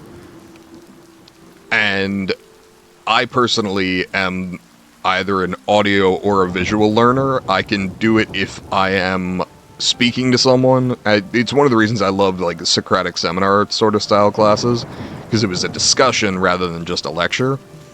that was one of the roughest things that second semester online. Was I had a 3-hour lecture class on Zoom, and I was like, oh my god. We weren't required to have our cameras on, but I always had my camera on because I knew that if the camera was on me, I couldn't fall asleep. I had to pay attention. So it was not like for the professor's comfort thing, it was entirely for me to police me. So, in my experience, my difficulties in college were generally the kind of thing that I had to learn, like, this is why I'm not good at doing this in a particular way, and then attempting to come up with strategies to circumvent the problems in my own brain. And I'll say, like, me personally, I am someone who always has something on in the background, and in high school, I wasn't allowed to have music, and it always messed with me because, like, I tend to have some music on or a video or whatever in the background that I'm not actively paying attention to, but it's taking up the portion of my brain that wants to fiddle with stuff. And I know people had, like, fidget,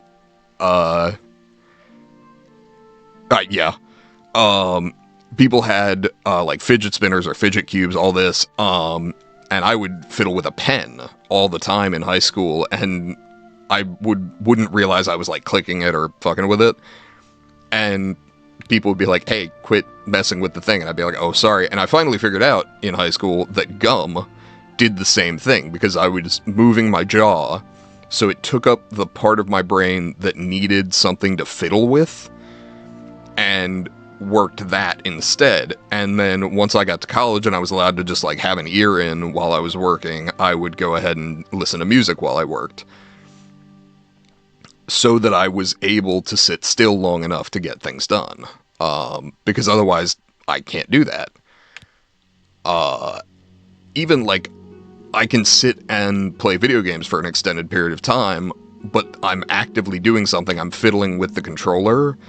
Whereas I have a harder time sitting down and just watching, like, binging a show, unless it's something really good. Like, okay, yeah, I can sit down and binge, like, Arcane, but it's really phenomenally well written and animated. But if it's not something that's grabbing my attention, like, I'll say, like, I watched something like How I Met Your Mother years ago on streaming. And I would often be fiddling with my phone or my laptop while I did that, because it wasn't enough to hold my full attention. And I don't know what flavor of ADHD you've got, because I'll say, like, mine is one where I am taking in everything around me at all times, and so I can get overwhelmed by that, whereas, like, my sister's got the kind where, all of the stuff around her gets overwhelming, so she shuts it down, and focuses in on, like, a singular thing, whereas I'm focused on all of the things, which means I'm almost never focused on whatever I'm supposed to be focused on exclusively. So I've found music is absolutely one of my ways to circumvent the ADHD.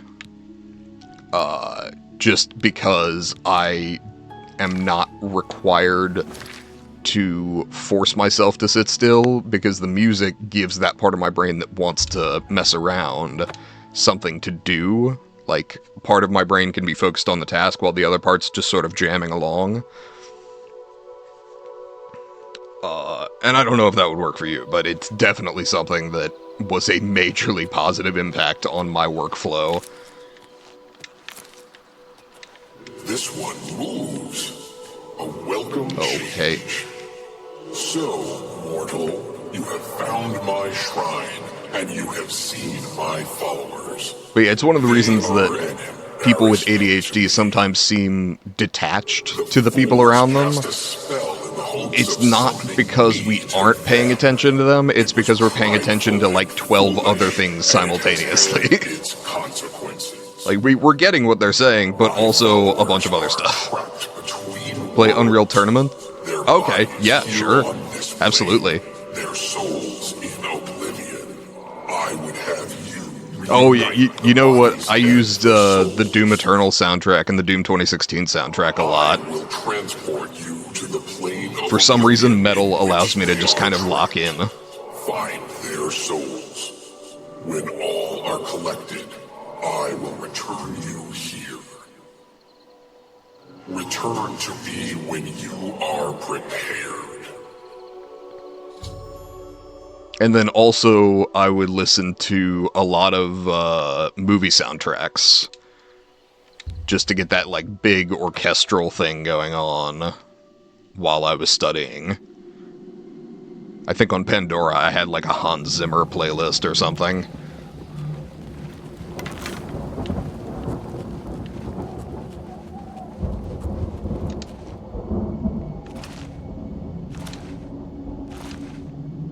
But yeah, the two things that I feel play into my ADHD pretty well are using music and then having a deadline. And if I've got a deadline and the music, I can generally lock in and work as though I don't have the ADHD to the degree that I do. Yeah, Mick Gordon did an incredible job on the Doom OSTs.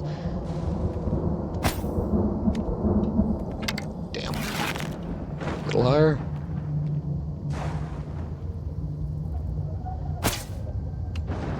No, too high. Let's see. What the fuck is going on there? There we go. Oh, Killing Floor's OST? Yeah, that one's good too.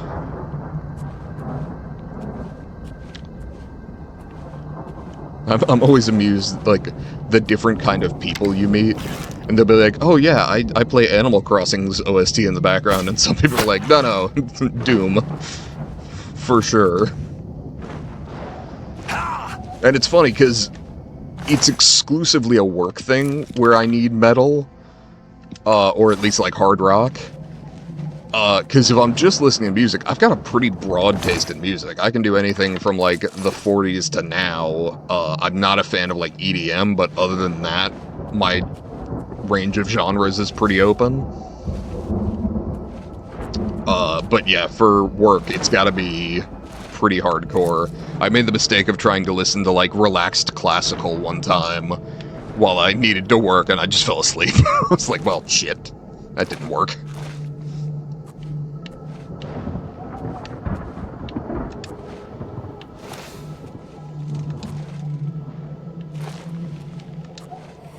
Though there is a music YouTube I'm subscribed to that's like, I think it's called Haladon Music, that has a bunch of classical pieces, but they're listed in such a way that you can get like a bunch of epic orchestral soundtracks as opposed to like relaxing ones.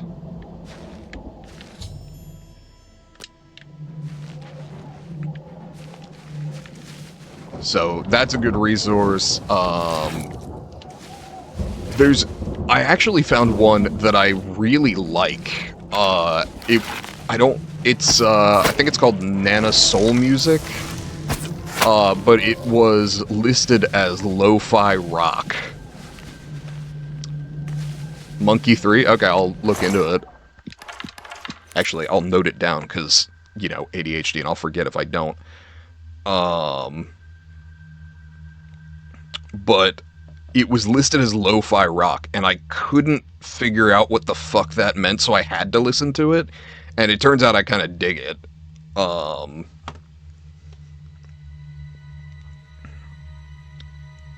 I will warn you, they have like I don't know if she's a mascot or what, but it's like kind of a punk rock chick that's always dressed like fairly skimpy, so if you're gonna play it, like probably just play the music unless you want someone walking in on you and assuming things.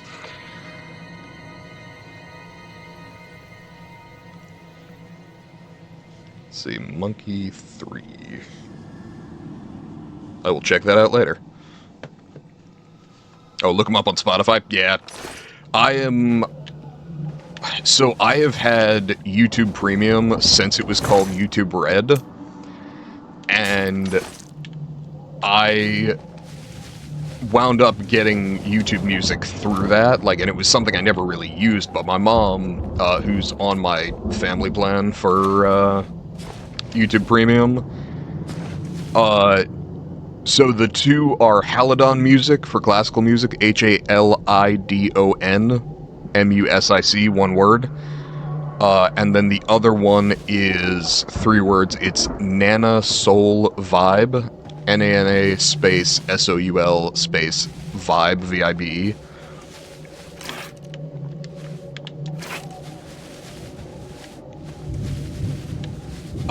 But I've found that those are useful. I've found... YouTube.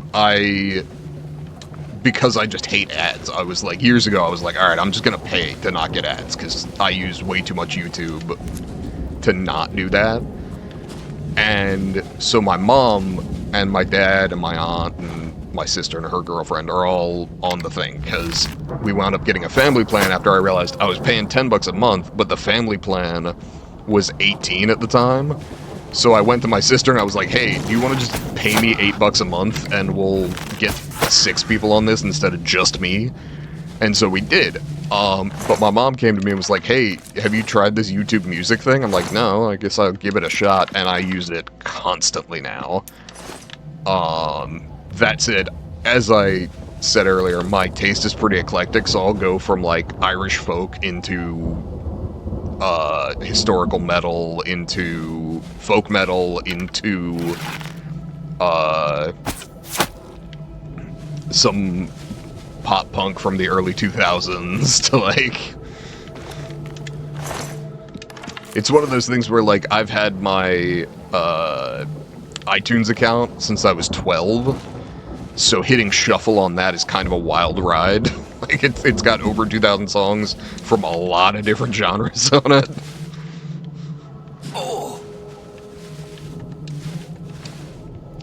But the ability to stream music, I know a lot of people like Spotify. I just use YouTube Music because it happens to already be included in my stuff.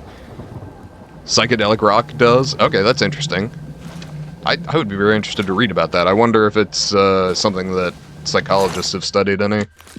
And if not, I happen to have an autistic friend with ADHD in who's a psych major that I could convince to do their thesis on. Assuming they don't already have a plan for that. I would assume that they do, but it's definitely interesting. Particularly, I mean, again, I did anthropology. There's a really interesting link between music and humanity, because no matter how interconnected or separate various tribes were at any given point, basically all of them had music. Which suggests that there's something innate in people. I've listened to a little bit of psychedelic rock. Probably older stuff, like anywhere between the 70s and early 2000s. I've listened to some stuff that was classified as psychedelic rock.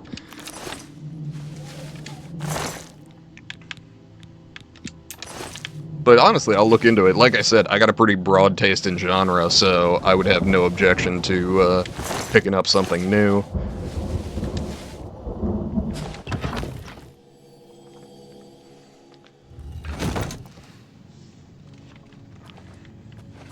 When I think psychedelic rock, I think stuff like Dream Theater, probably. Which was, at the time, classified as psychedelic rock. I don't know. It's one of those things where, like, how they classify music genres and subgenres changes fast enough that I don't always keep up. It's like people who are like, I'm not a fan of Taylor Swift's music. I'm like, which music? There's so much. You like some of it, frankly.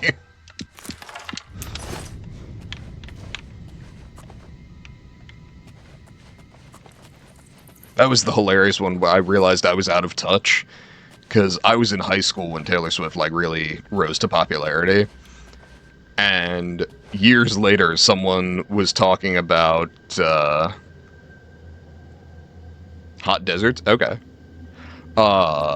Someone was talking about, oh yeah, Taylor Swift's country era, and I was like, I didn't know she did anything other than country music. And they were like, yeah, you're about 5 years behind the times. I'm like, fair enough. I wasn't paying attention.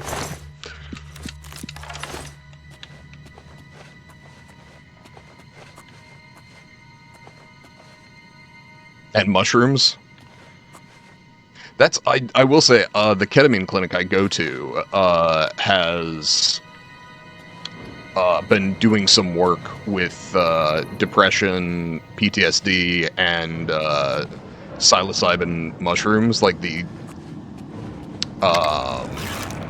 studies on those are very interesting. And I mean, I haven't been prescribed any. I don't need it for what I've got, but it's one of the things that are generally offered.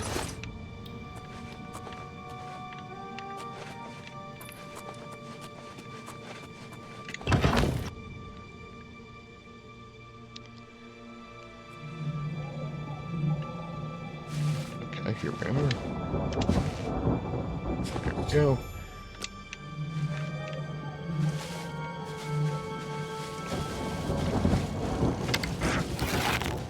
But yeah, I'm very much the kind of guy who will try any music genre once.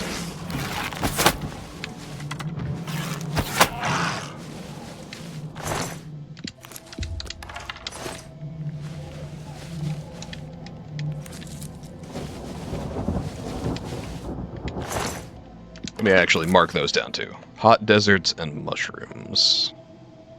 Okay.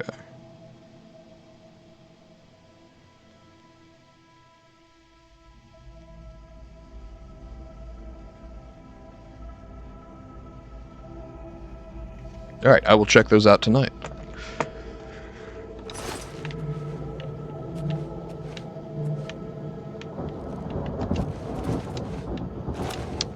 Yeah, my general experience with psychedelic rock is that it can be good background noise, but enough of it, I'm just, like... Once I have listened to it for more than... Oh, American Deserts? Okay, cool.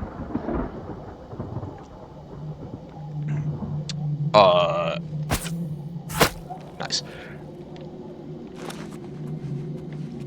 And particularly with Dream Theater, which is, like, not necessarily a good point of comparison, because Dream Theater would have, like, literally 25-minute songs on their albums. I would occasionally start listening and just be like, alright, I'm done. I've had enough, thank you.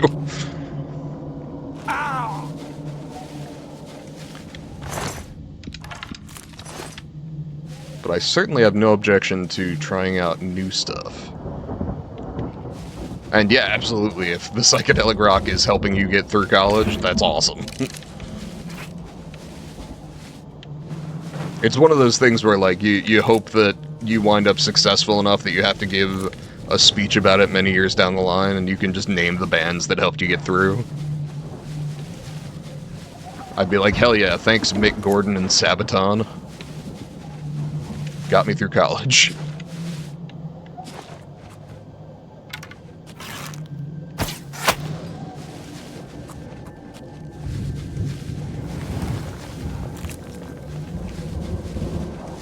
And Hans Zimmer, probably.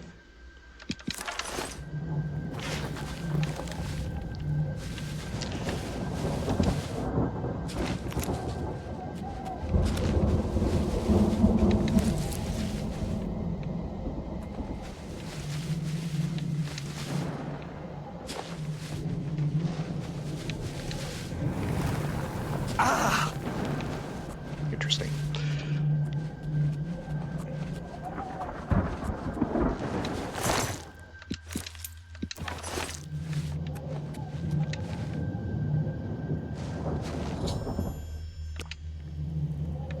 You know, the major negative of my constant background noise is that I now sort of use it to fall asleep too. So I'll go to bed with a video playing, And I learned after making the mistake one time to never ever do that with a playlist, because if I have an alarm set and whatever video I started playing is still going when the alarm goes off, my brain will just tune it out as additional noise. So I'm like, when do I need to get up? Okay, I need a video that's like 2 hours shorter than that. Yeah, no kidding. Demonic metal bands. It's interesting. I like metal a lot. I have trouble with any scream metal. Like, I dig metal vocalists, but I also have like a limit on the degree to which I'm okay just listening to someone scream down my ear hole.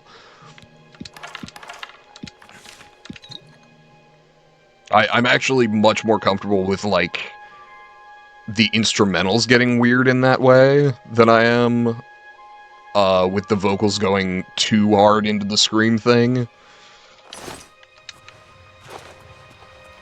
Partially because I'm like, hey, you're destroying your fucking vocal cords. Like, it's not pleasant for me to listen to just because I'm like, I'm aware that you're making your own life harder down the line. But I also am okay with a bit of it, you know. I'm down for some, I just don't love some of the bands that will go exclusively screamo. I'm like, eh.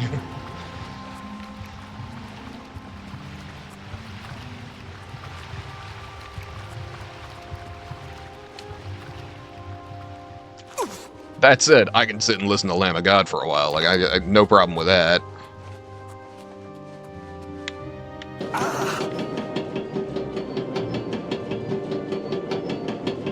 Oh, without a doubt. Like, if you're angry, that's one of the things I heard many years ago that I have found has played out to be true in real life, is metalheads are chill because their music is angry for them.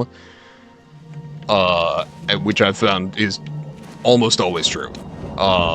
You get some, like, teenage metalheads that are just so fucking full of testosterone and rage that they're still angry. But most adult metalheads are very, very chill because they express those emotions safely through music.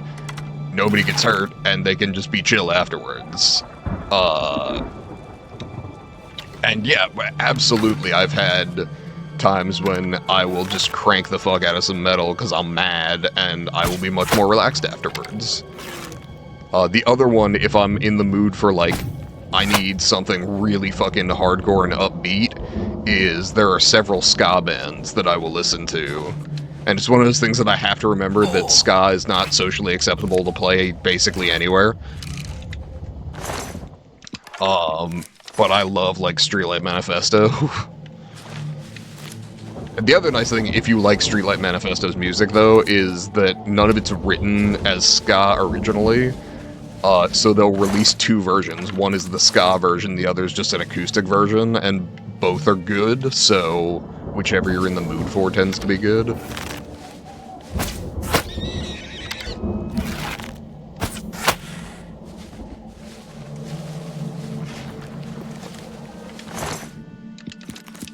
But yeah, I can definitely dig some, like, Black Veil Brides, 3 Days Grace, especially if I'm feeling nostalgic, because that was my teenage, like, quasi-emo music.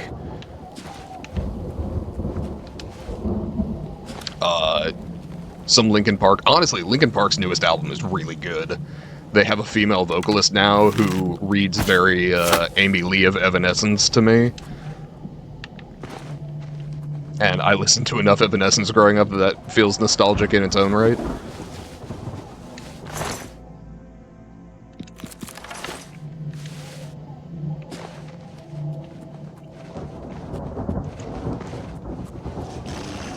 Shit. Where? Oh, hey. You appear to be stuck in the terrain.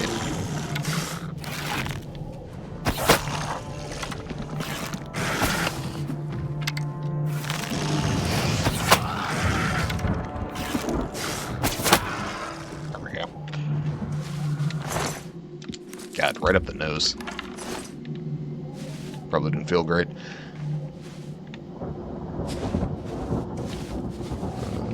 Did any of the arrows roll down? Doesn't look like it.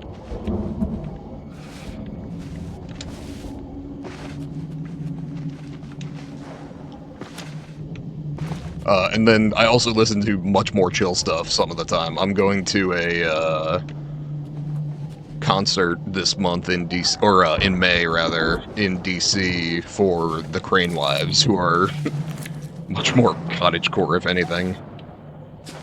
Because I had friends invite me, and the tickets were $25, and I'm like, yeah, sure, why not? Actually, the real why not is because we have to drive into DC, which is always terrible, but besides that, you know, relatively inexpensive concert tickets, I'm down.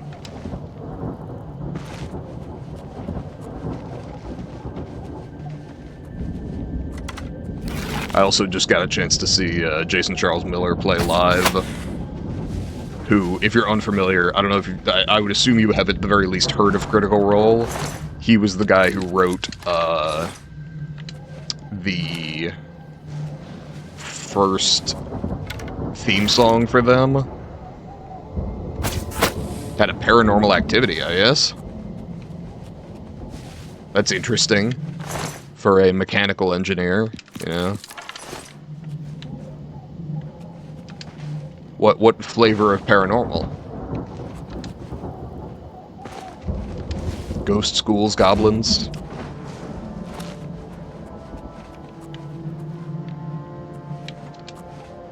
Pixies?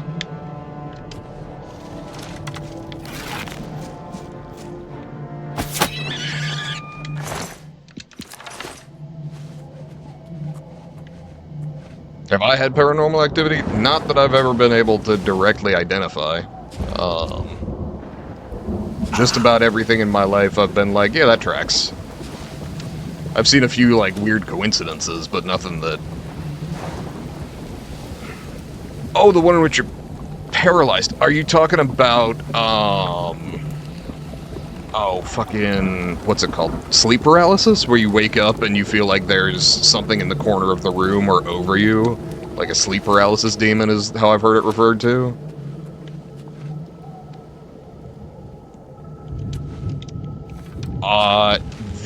What it sounds like you're describing, is this like when you're in bed and you can't move, and it sounds like there's someone in the room with you?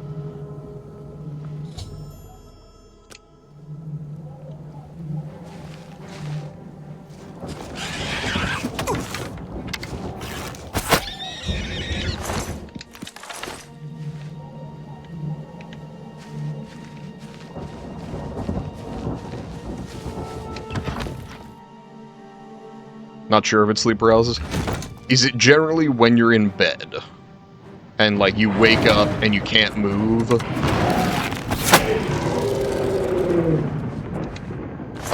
But there's someone or something in the room with you that's either making noise or talking?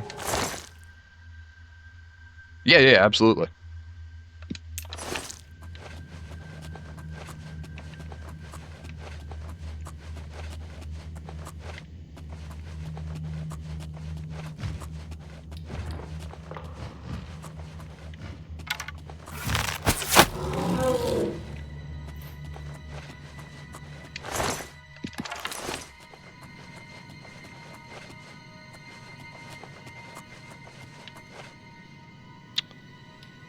Muslim live in the Middle East. Okay.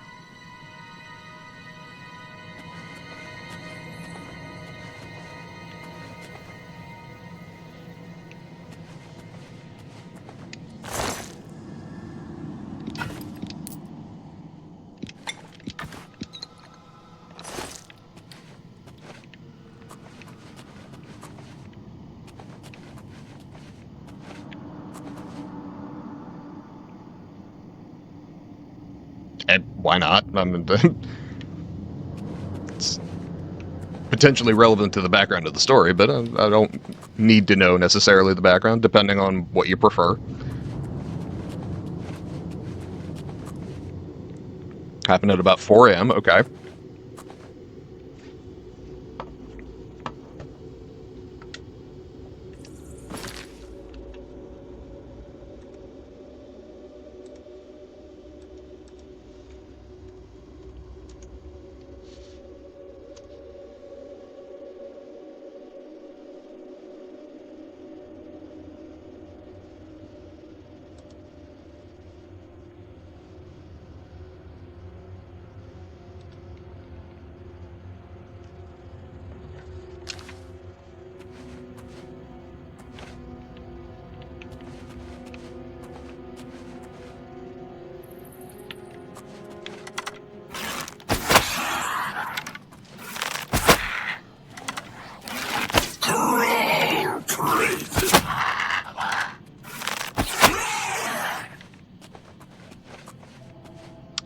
At the same time the call for prayer was going out? Okay.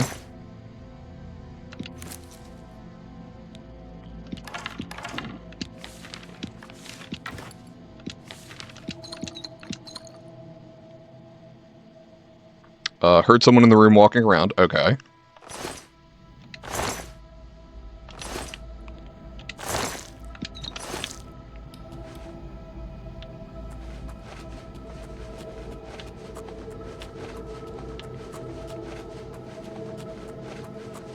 Knew he was looking for something. Okay.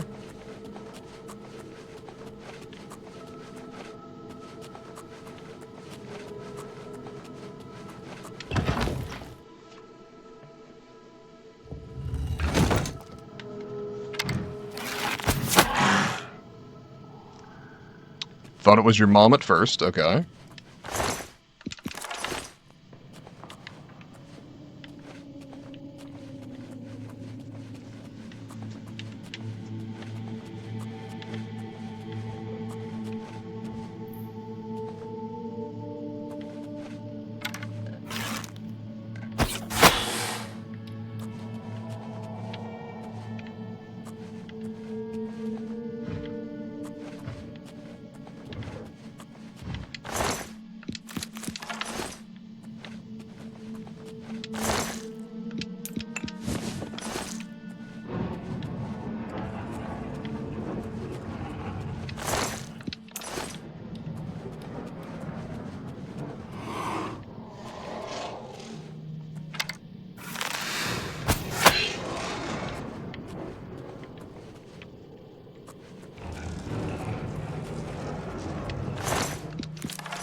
Kept searching around. Your wallet was next to you on a small table.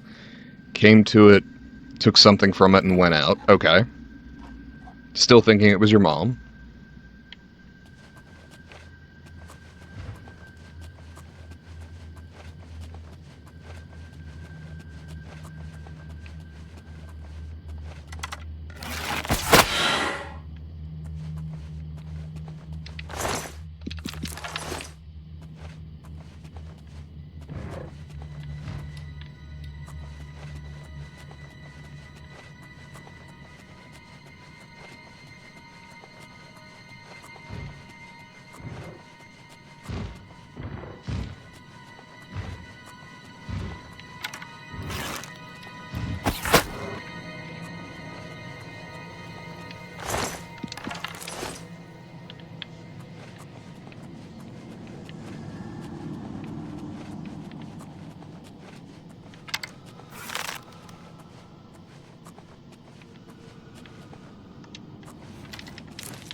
And all the time, you went out, went to raise your head, see who it was, make sure it was your mom.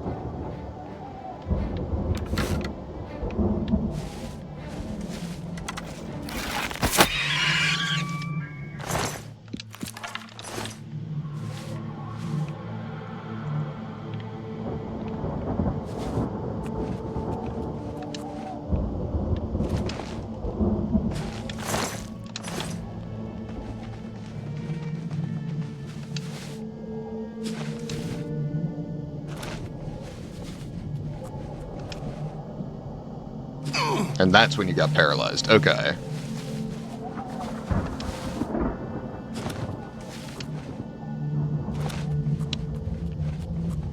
So, I won't say this is definitely what happened.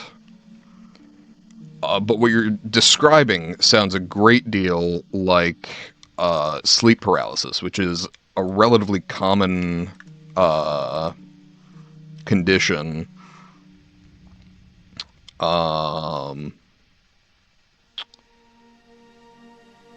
And let me send you 2 links here that may better explain it. Because I'm not certain, but everything you've described thus far is extremely common to the sleep paralysis phenomenon. And particularly, you noticing you were paralyzed when you went to raise your head is not uncommon. You don't realize at the beginning that you're still paralyzed. So, in essence, what happens during sleep paralysis is your body will... couldn't open your eyes just a little bit to the point your vision was too blurry? Okay. When you go to sleep, your body will basically...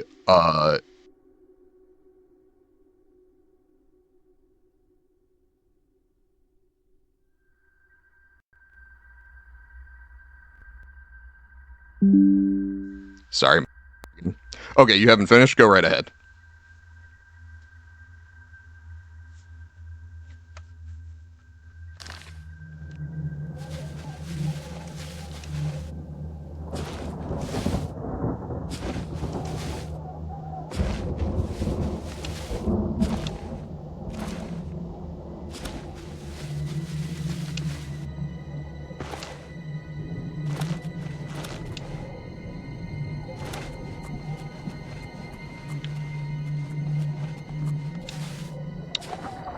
Time your vision got blurry.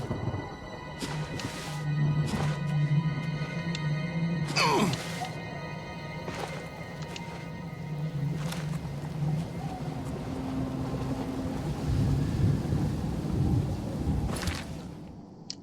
gonna try this because I'm not sure where it wants me to go.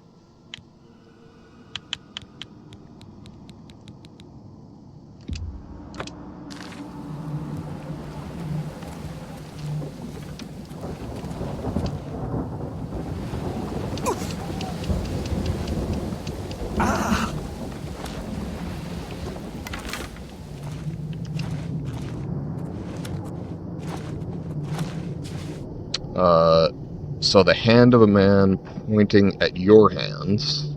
Okay.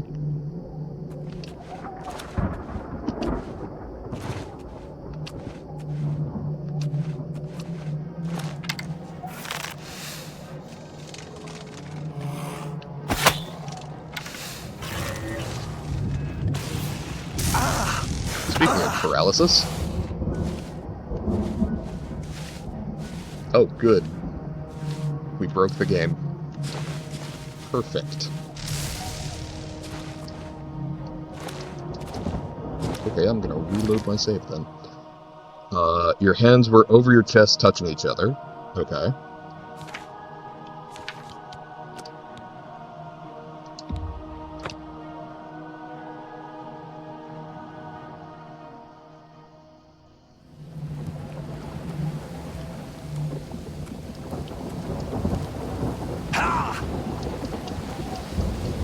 Started reciting something while pointing at your hands. Okay.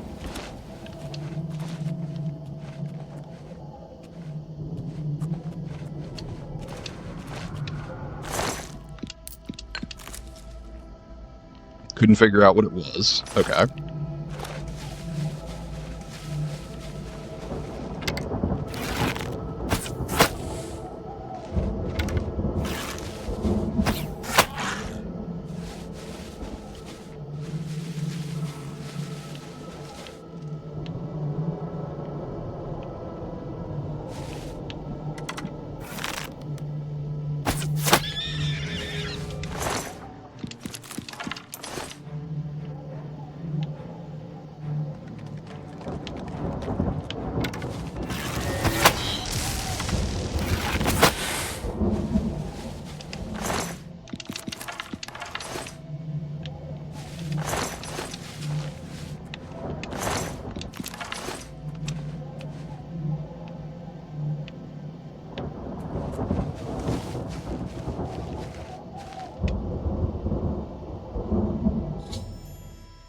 You started fighting it physically by trying to open your hands and verbally by trying to recite some holy verses. Okay.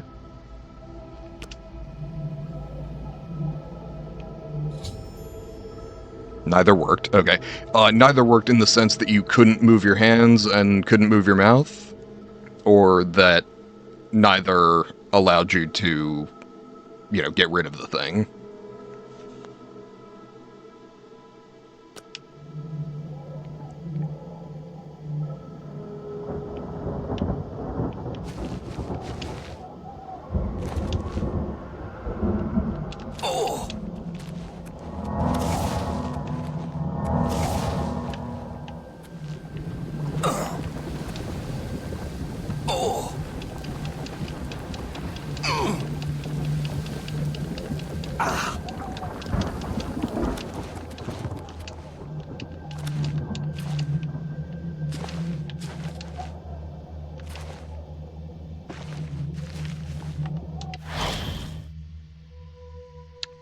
Couldn't move your hands or couldn't recall or remember the verses. Okay.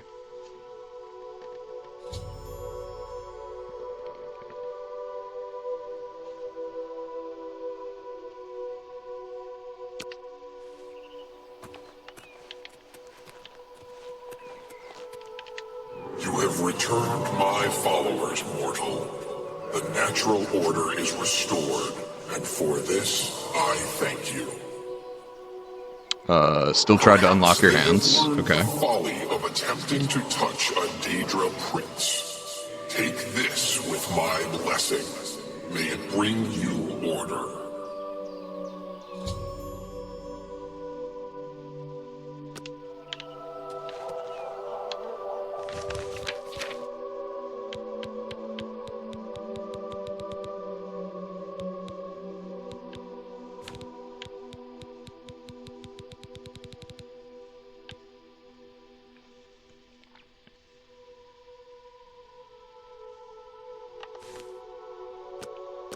Shield heavy armor. Go at my house anyway.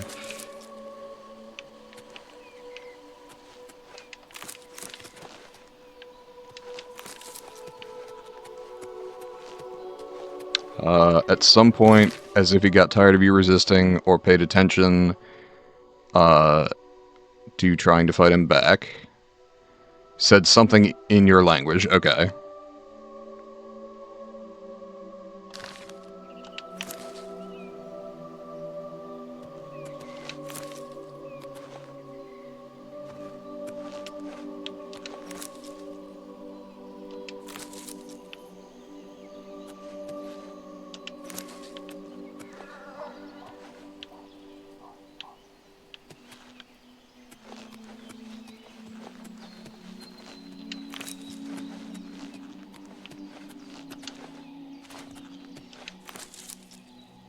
Open your hands, open them. Okay.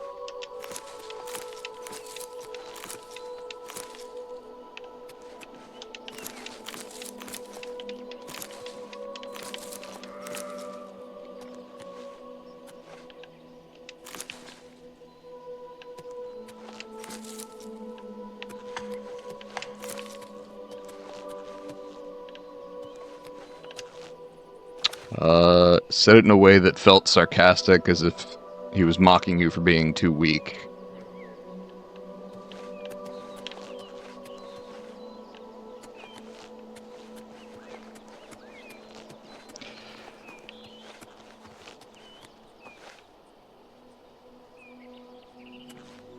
Interesting. Was there more?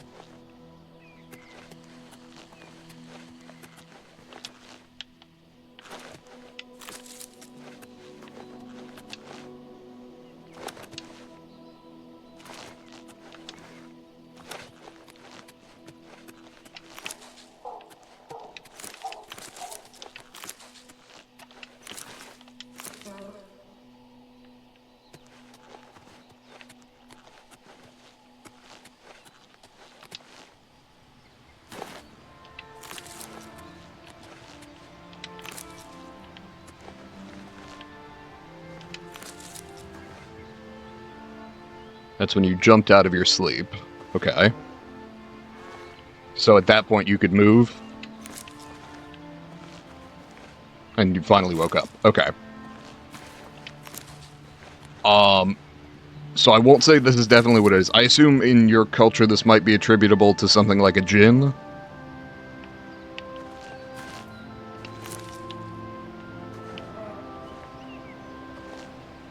No one in the room?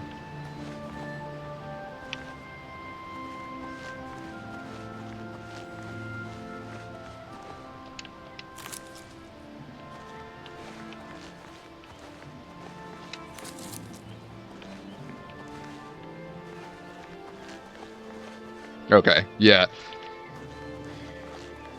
In certain parts of my country, there are definitely people that would call that a demon. But what I suspect happened, and I put the links up in chat above there, it sounds like what you experienced was a sleep paralysis demon, which is a colloquial name for it. But basically what happens when you go to sleep is your body will paralyze your muscles to prevent you from moving around while you dream, so you don't hurt yourself. And all that took place right before the call for prayer ended. Okay, so relatively quickly. Yeah, I would say look into those, because when that paralysis occurs, sometimes, like, the idea is that you wake up just as the paralysis is wearing off. Evolutionarily, we got to where we are using the sleep paralysis basically to prevent us from hurting ourselves in our sleep. I don't know if you've ever seen, like, a dog or a cat start moving as they're dreaming. The idea behind sleep paralysis is that we don't do that to ourselves. But sometimes it lasts too long, and so people will wake up, and there's an interesting psychological aspect to it that's not fully understood.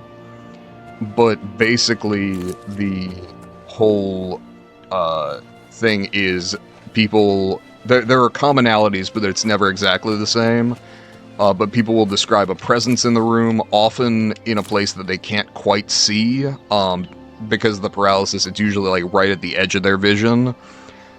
Some people will describe it as being right on their chest. And in fact, the Wikipedia article that I linked has a picture of someone basically showing their own experience with a little demonic thing just sort of sitting on their chest.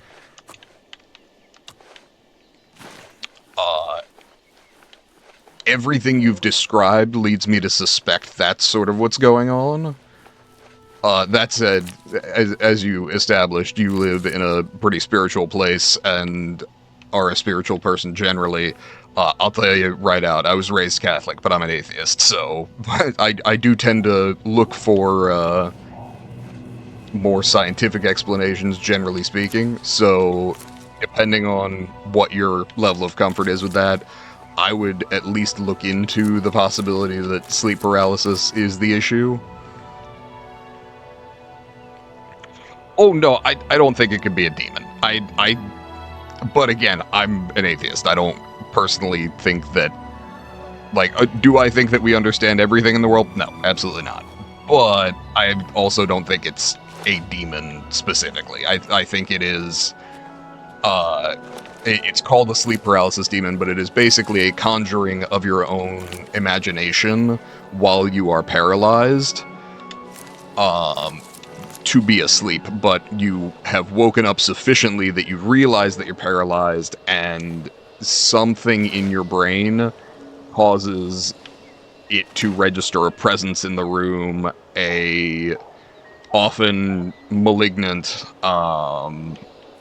sort of presence, often just outside your field of vision, all while you can't move, so there's this feeling of helplessness linked to it that is commonly described.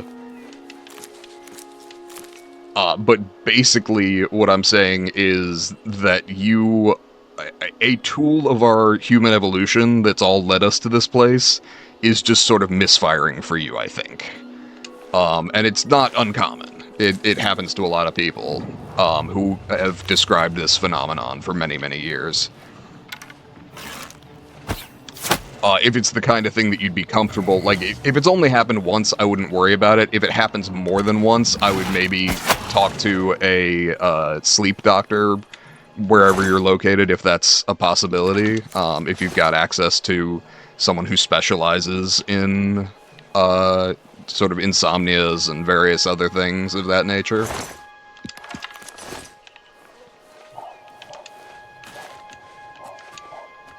Because I know a lot of people describe it very similarly to you, where they feel it was a supernatural experience. And it feels like that. But I think you will find, A, that you are not alone in your area and having experienced it, and B, if you've got that sort of specialist available, certainly if you've got, a doctor in the family you could talk to, or nearby, just to kind of bounce questions off of. It's definitely not an uncommon phenomenon.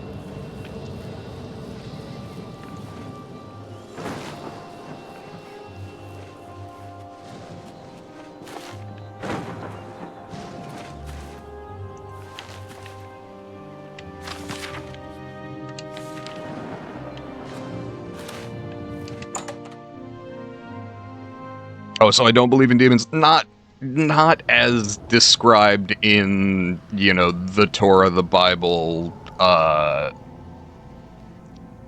the Quran, or even any of the Hindu or Buddhist demons. I don't buy that they exist as described. That said, I can see, particularly with the animistic cultures, how interacting with something like a whale for the first time could lead you to believe that you're having a religious experience. I will say, the closest thing to a religious experience I've ever had, I was 27 years old, and my parents had asked if I wanted to come along with them to Hawaii, and they were concerned about my leg. And I was like, yeah, I don't care. I'm going to Hawaii. Like, it's going to hurt, but I don't care. So I did. But listening to whale song under the water, I fully understood how people thought that they were gods. But no, as far as demons in the traditional sense, no. I think that generally, most things that go wrong for humanity are pretty directly linked to humanity, barring things like natural disasters, earthquakes, floods, that kind of thing. Though even that is somewhat linked to climate change caused by humans at this point. But in an average town or city, most things that go wrong for people are going to be related to humans, just because that's the biggest number of animals nearby. Like, the kind of people who live in frontiers near polar bears, that kind of thing, sure, something could go wrong for them with that. But anybody who lives in a even kind of densely packed area, probably most of their problems are going to come from people.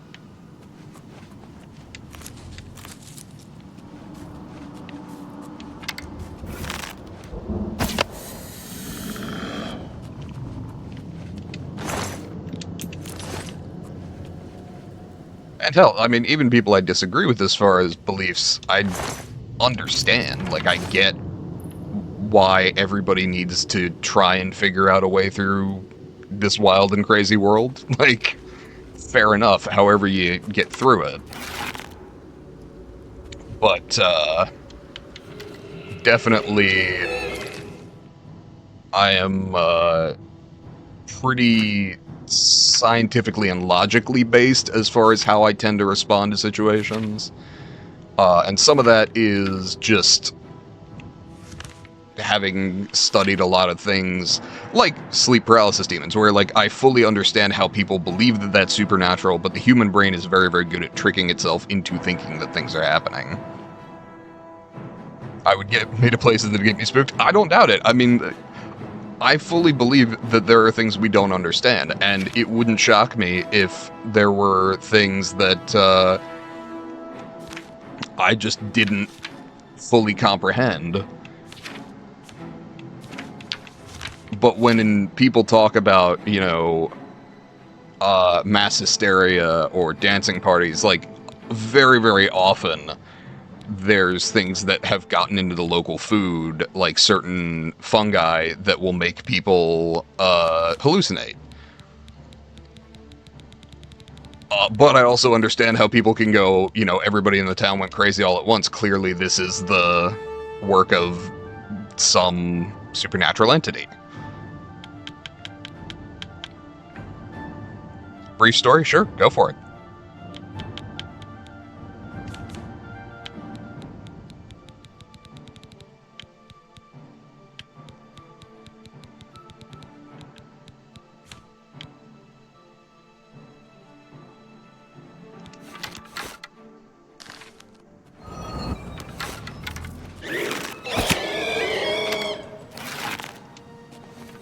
Have a friend. Excellent. We can all use those.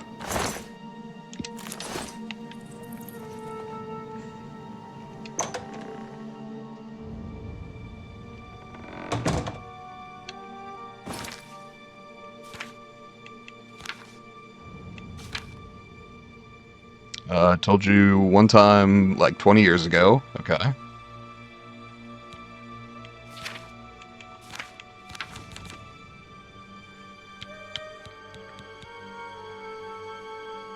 Had an uncle. Okay.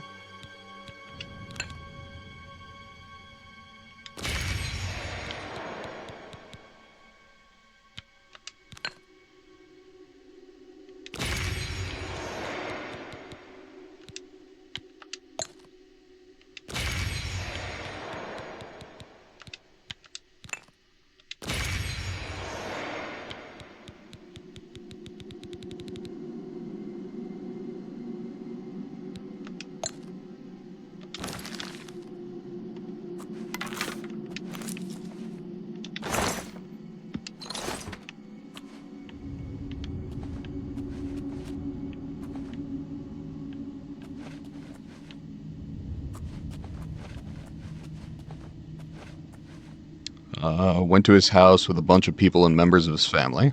Okay.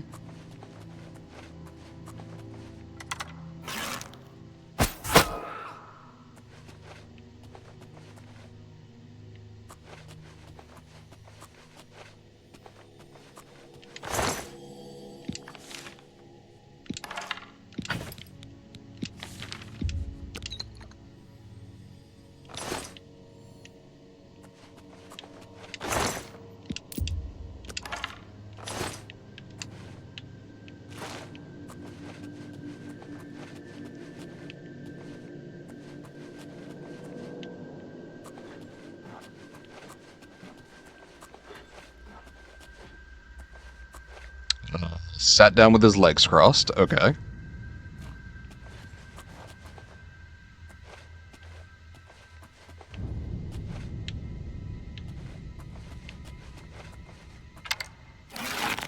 Said a few words.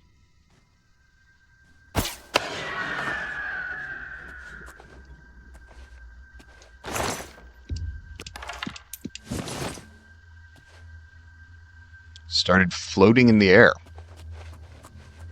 I will admit, that's not something that I would be able to explain if I saw it.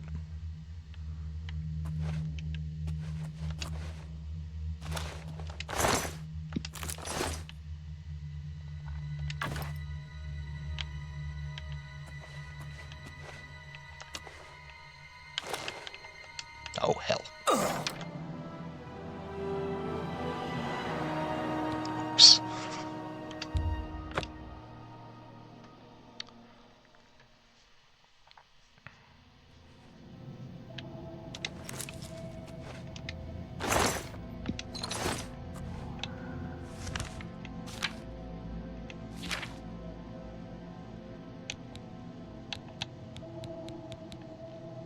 That's all, but don't remember the details. Fair enough. Yeah, I mean, it's definitely the kind of thing that I can't say, like, oh yeah, I can explain how he was floating. The only real options there are something supernatural happened, or he had some kind of rig set up that he could make it appear that he was floating, or it didn't happen, or kind of the three options. Like, yeah, okay, it's entirely possible that something magical went on there, and I wouldn't have an explanation for it.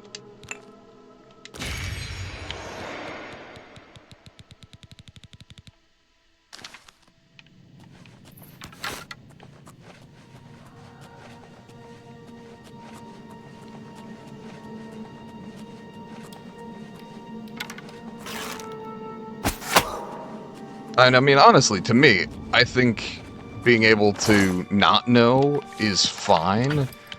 The people that make me suspicious are... Saw a man in your room behind the door?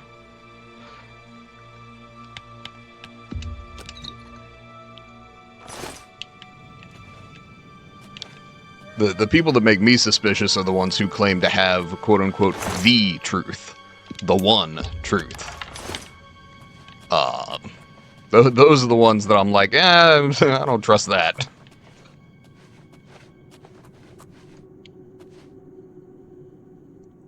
At dawn, right after you finish praying?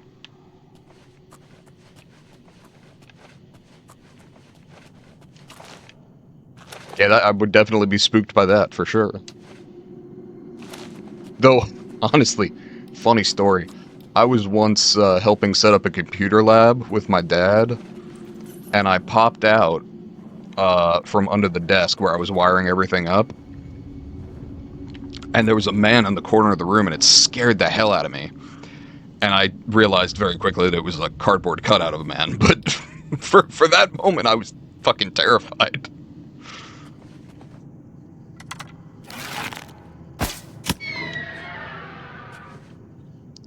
Looked in the mirror, standing behind the door, sticking his face out. Yeah, that's definitely creepy as hell.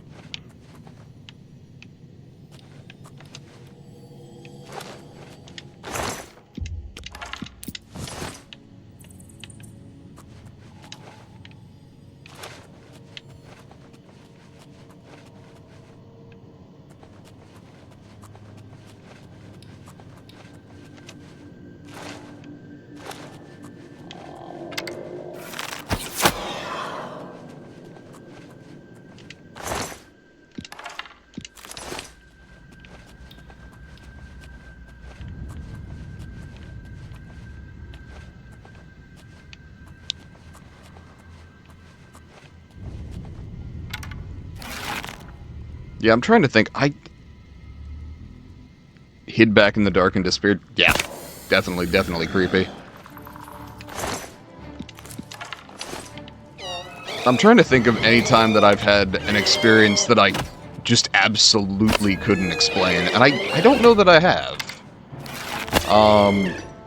I've definitely met people who have had those sorts of experiences where, like, something happens and they're generally, you know, sort of rational, reasonable people who have always sought the science of the world, and they just don't know. Like, they just can't explain what happened.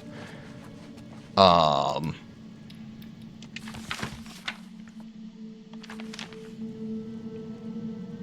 find often the human brain is very interesting as far as our perceptions go. The number of things that we can think ourselves into that appear supernatural is very, very interesting to me. In that something like sleep paralysis demons, or even the fact that, I don't know if you're familiar with the placebo effect, but the idea of a placebo is that in a medical trial, they'll try a new drug, and then they'll give, like, sugar pills to one group and the real drug to another group. And generally, the group that are given just the sugar pills also experience an improvement in their symptoms because they believe that they're getting the treatment, even though all they're getting is a sugary pill. Now, the placebo effect is very rarely as effective as actual medicine, but it's very interesting to see that just our perception of getting aid can make us feel better.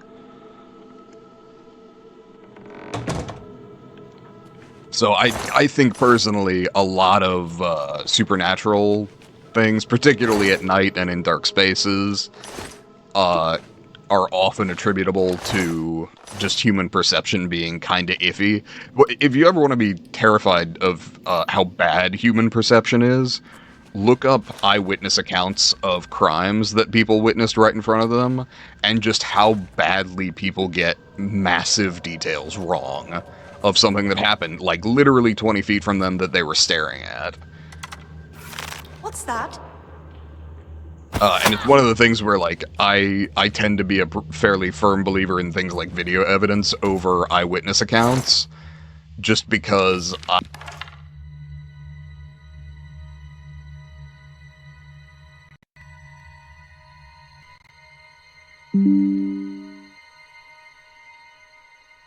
Sorry. Just because I've learned how bad human beings are at being actual witnesses to events. I told you I got my bachelor's in anthropology, but my associate's was in criminology and criminal justice, and just learning how truly awful human beings are at telling what just happened right in front of them definitely made me concerned for my day-to-day, just because I'm like, how bad am I at actually perceiving what I see? Like, am I terrible? Am I fine? We'd all like to think we're better than average, but statistically that's not true.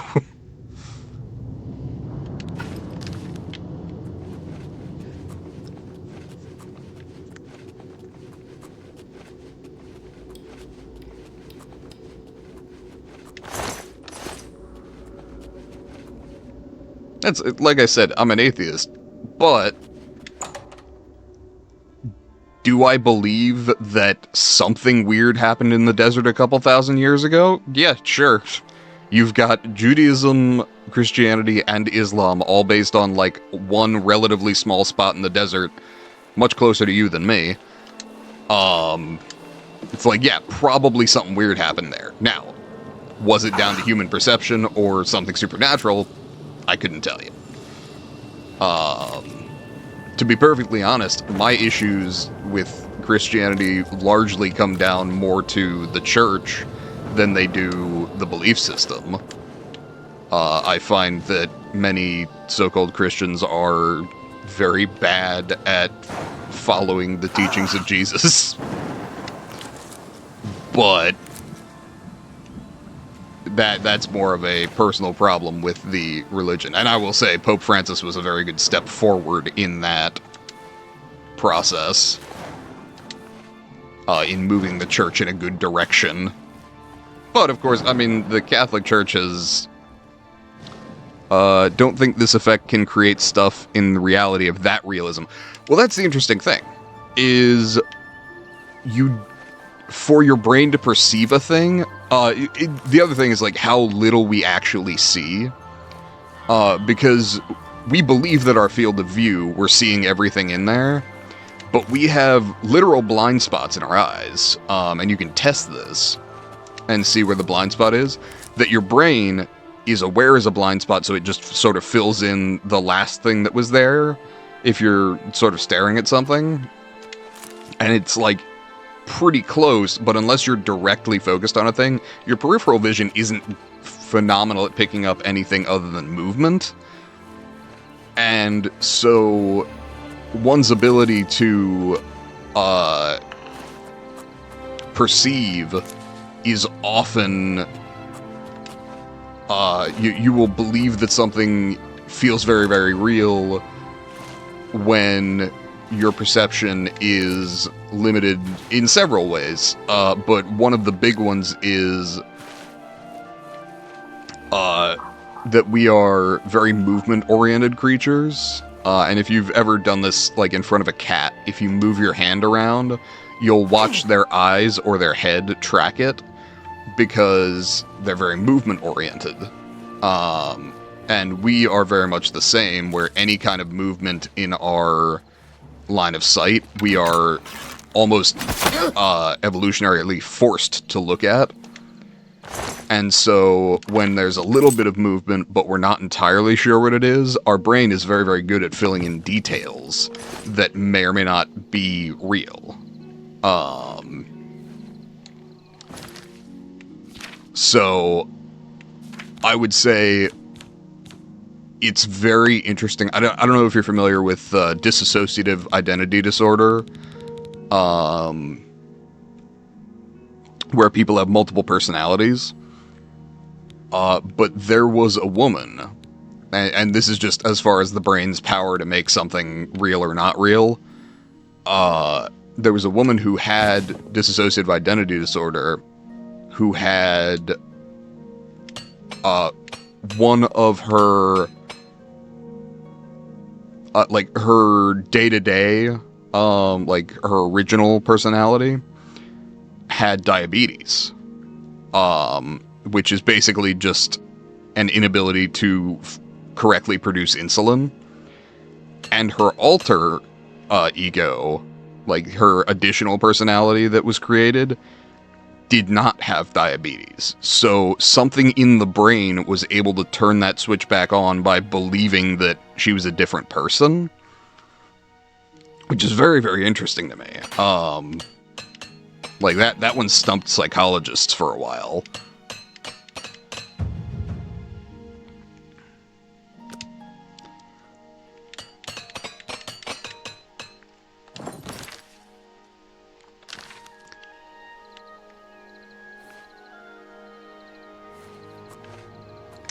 But I will say, not 100% of the time, to be sure, but definitely a lot of things that are reported as supernatural, I have a strong suspicion are related to pretty natural occurrences that just have a little bit of mixed in human misperception. And the other thing is, I understand why people want to believe that it's supernatural. It's a more interesting world we live in if it's supernatural, right? Like, that's cool. It's an interesting thing, if nothing else. Like, even if it's scary, what a more interesting story to live in, right? But at some level, I'm also like, but I know the human mind can do this, so I don't always believe necessarily... which is at some level boring, right? Like, yeah, it would be more fun if X thing was happening.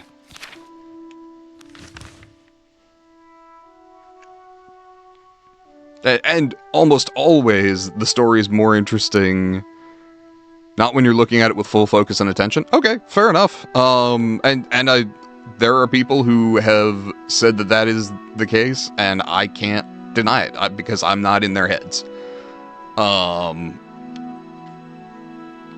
I can't say that what they saw or experienced didn't happen because I wasn't there or I wasn't in their heads experiencing it.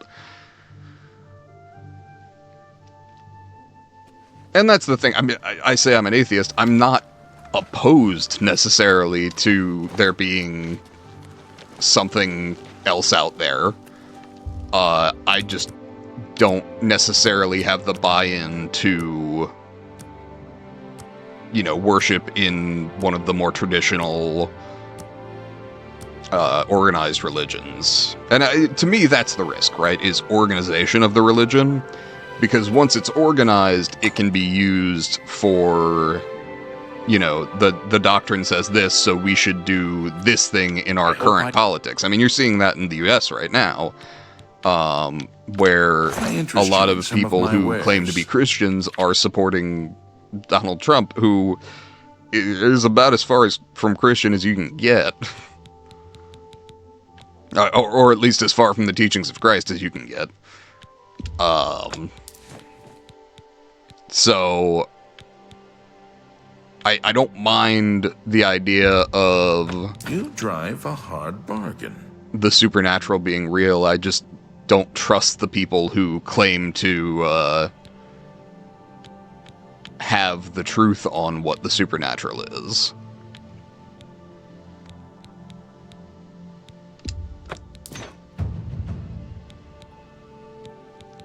Especially when those people are also saying, hey, maybe put some money in the donation bowl as we pass it around.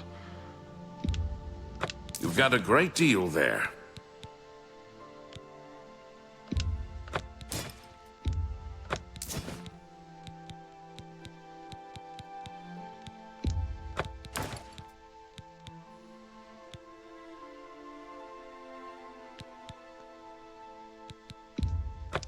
And there's a quote by Voltaire, who was one of the great thinkers of the Enlightenment era in Europe. And the quote goes, "If you can make a man believe absurdities, you can make him commit atrocities." Which is where I think we've seen throughout history the guiding hand of the church lead to things like the Crusades. That's a fair where the scripture was taken and twisted to make it somehow okay to invade Jerusalem and attack the people who lived there more than once.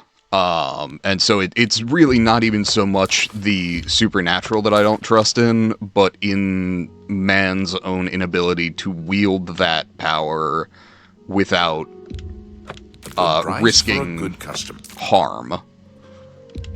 That's a fair deal.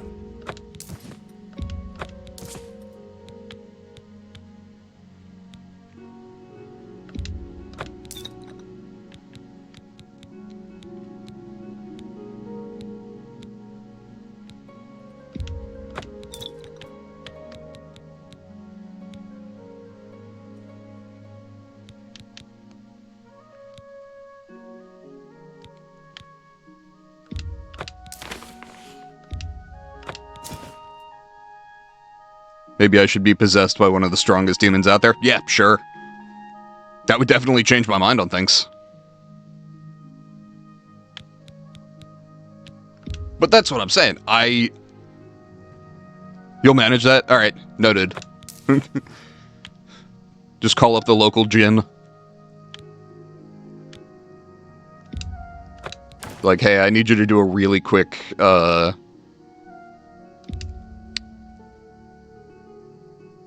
possession over the internet. I'm pretty sure they have internet access now.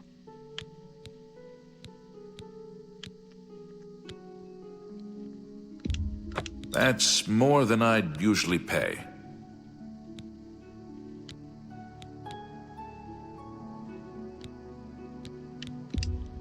A fine transaction.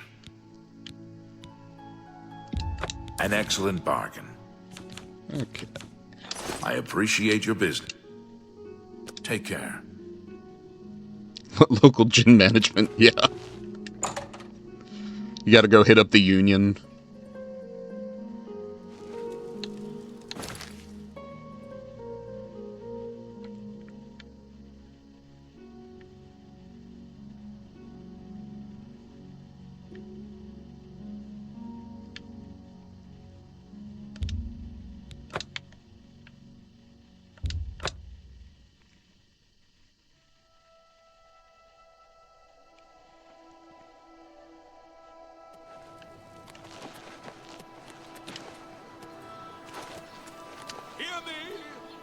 But, I mean, basically the point that I was coming to as far as, like, people believing in the supernatural, it's like, how much more interesting is it to be in a world with vampires than it is billionaires, right? Like, they're both, you know, blood-sucking and destroy people's lives, but vampires are cool, right? Like,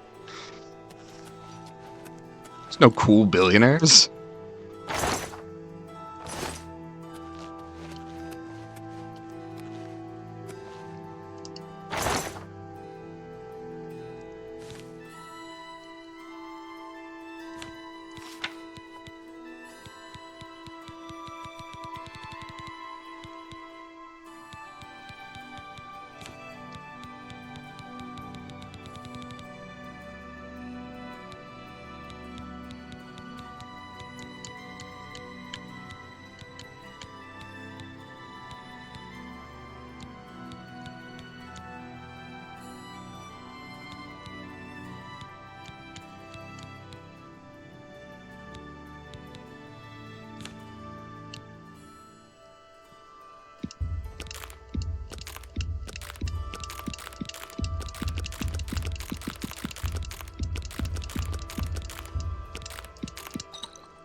Time for you to go, 4 a.m. Oof. Yeah, yeah, be careful.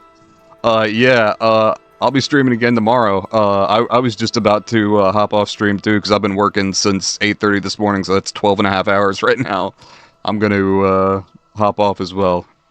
Sleep well, don't let the demons bite.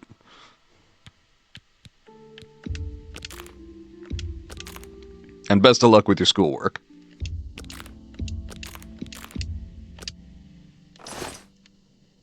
Alright, yeah, I think that being the case, I'll go ahead and call it here.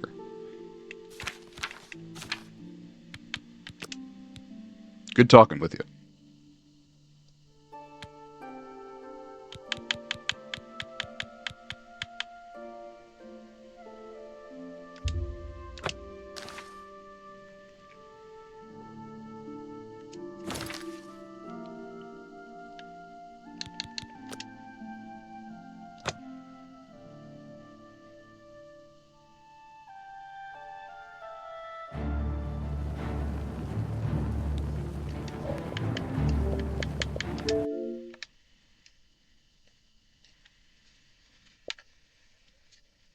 Alright, I will go ahead and stop the stream here. I appreciate everyone who participated. I appreciate anybody watching the VOD in the future. Have a good day, night, evening, wherever you are. Stay safe. Have a good one.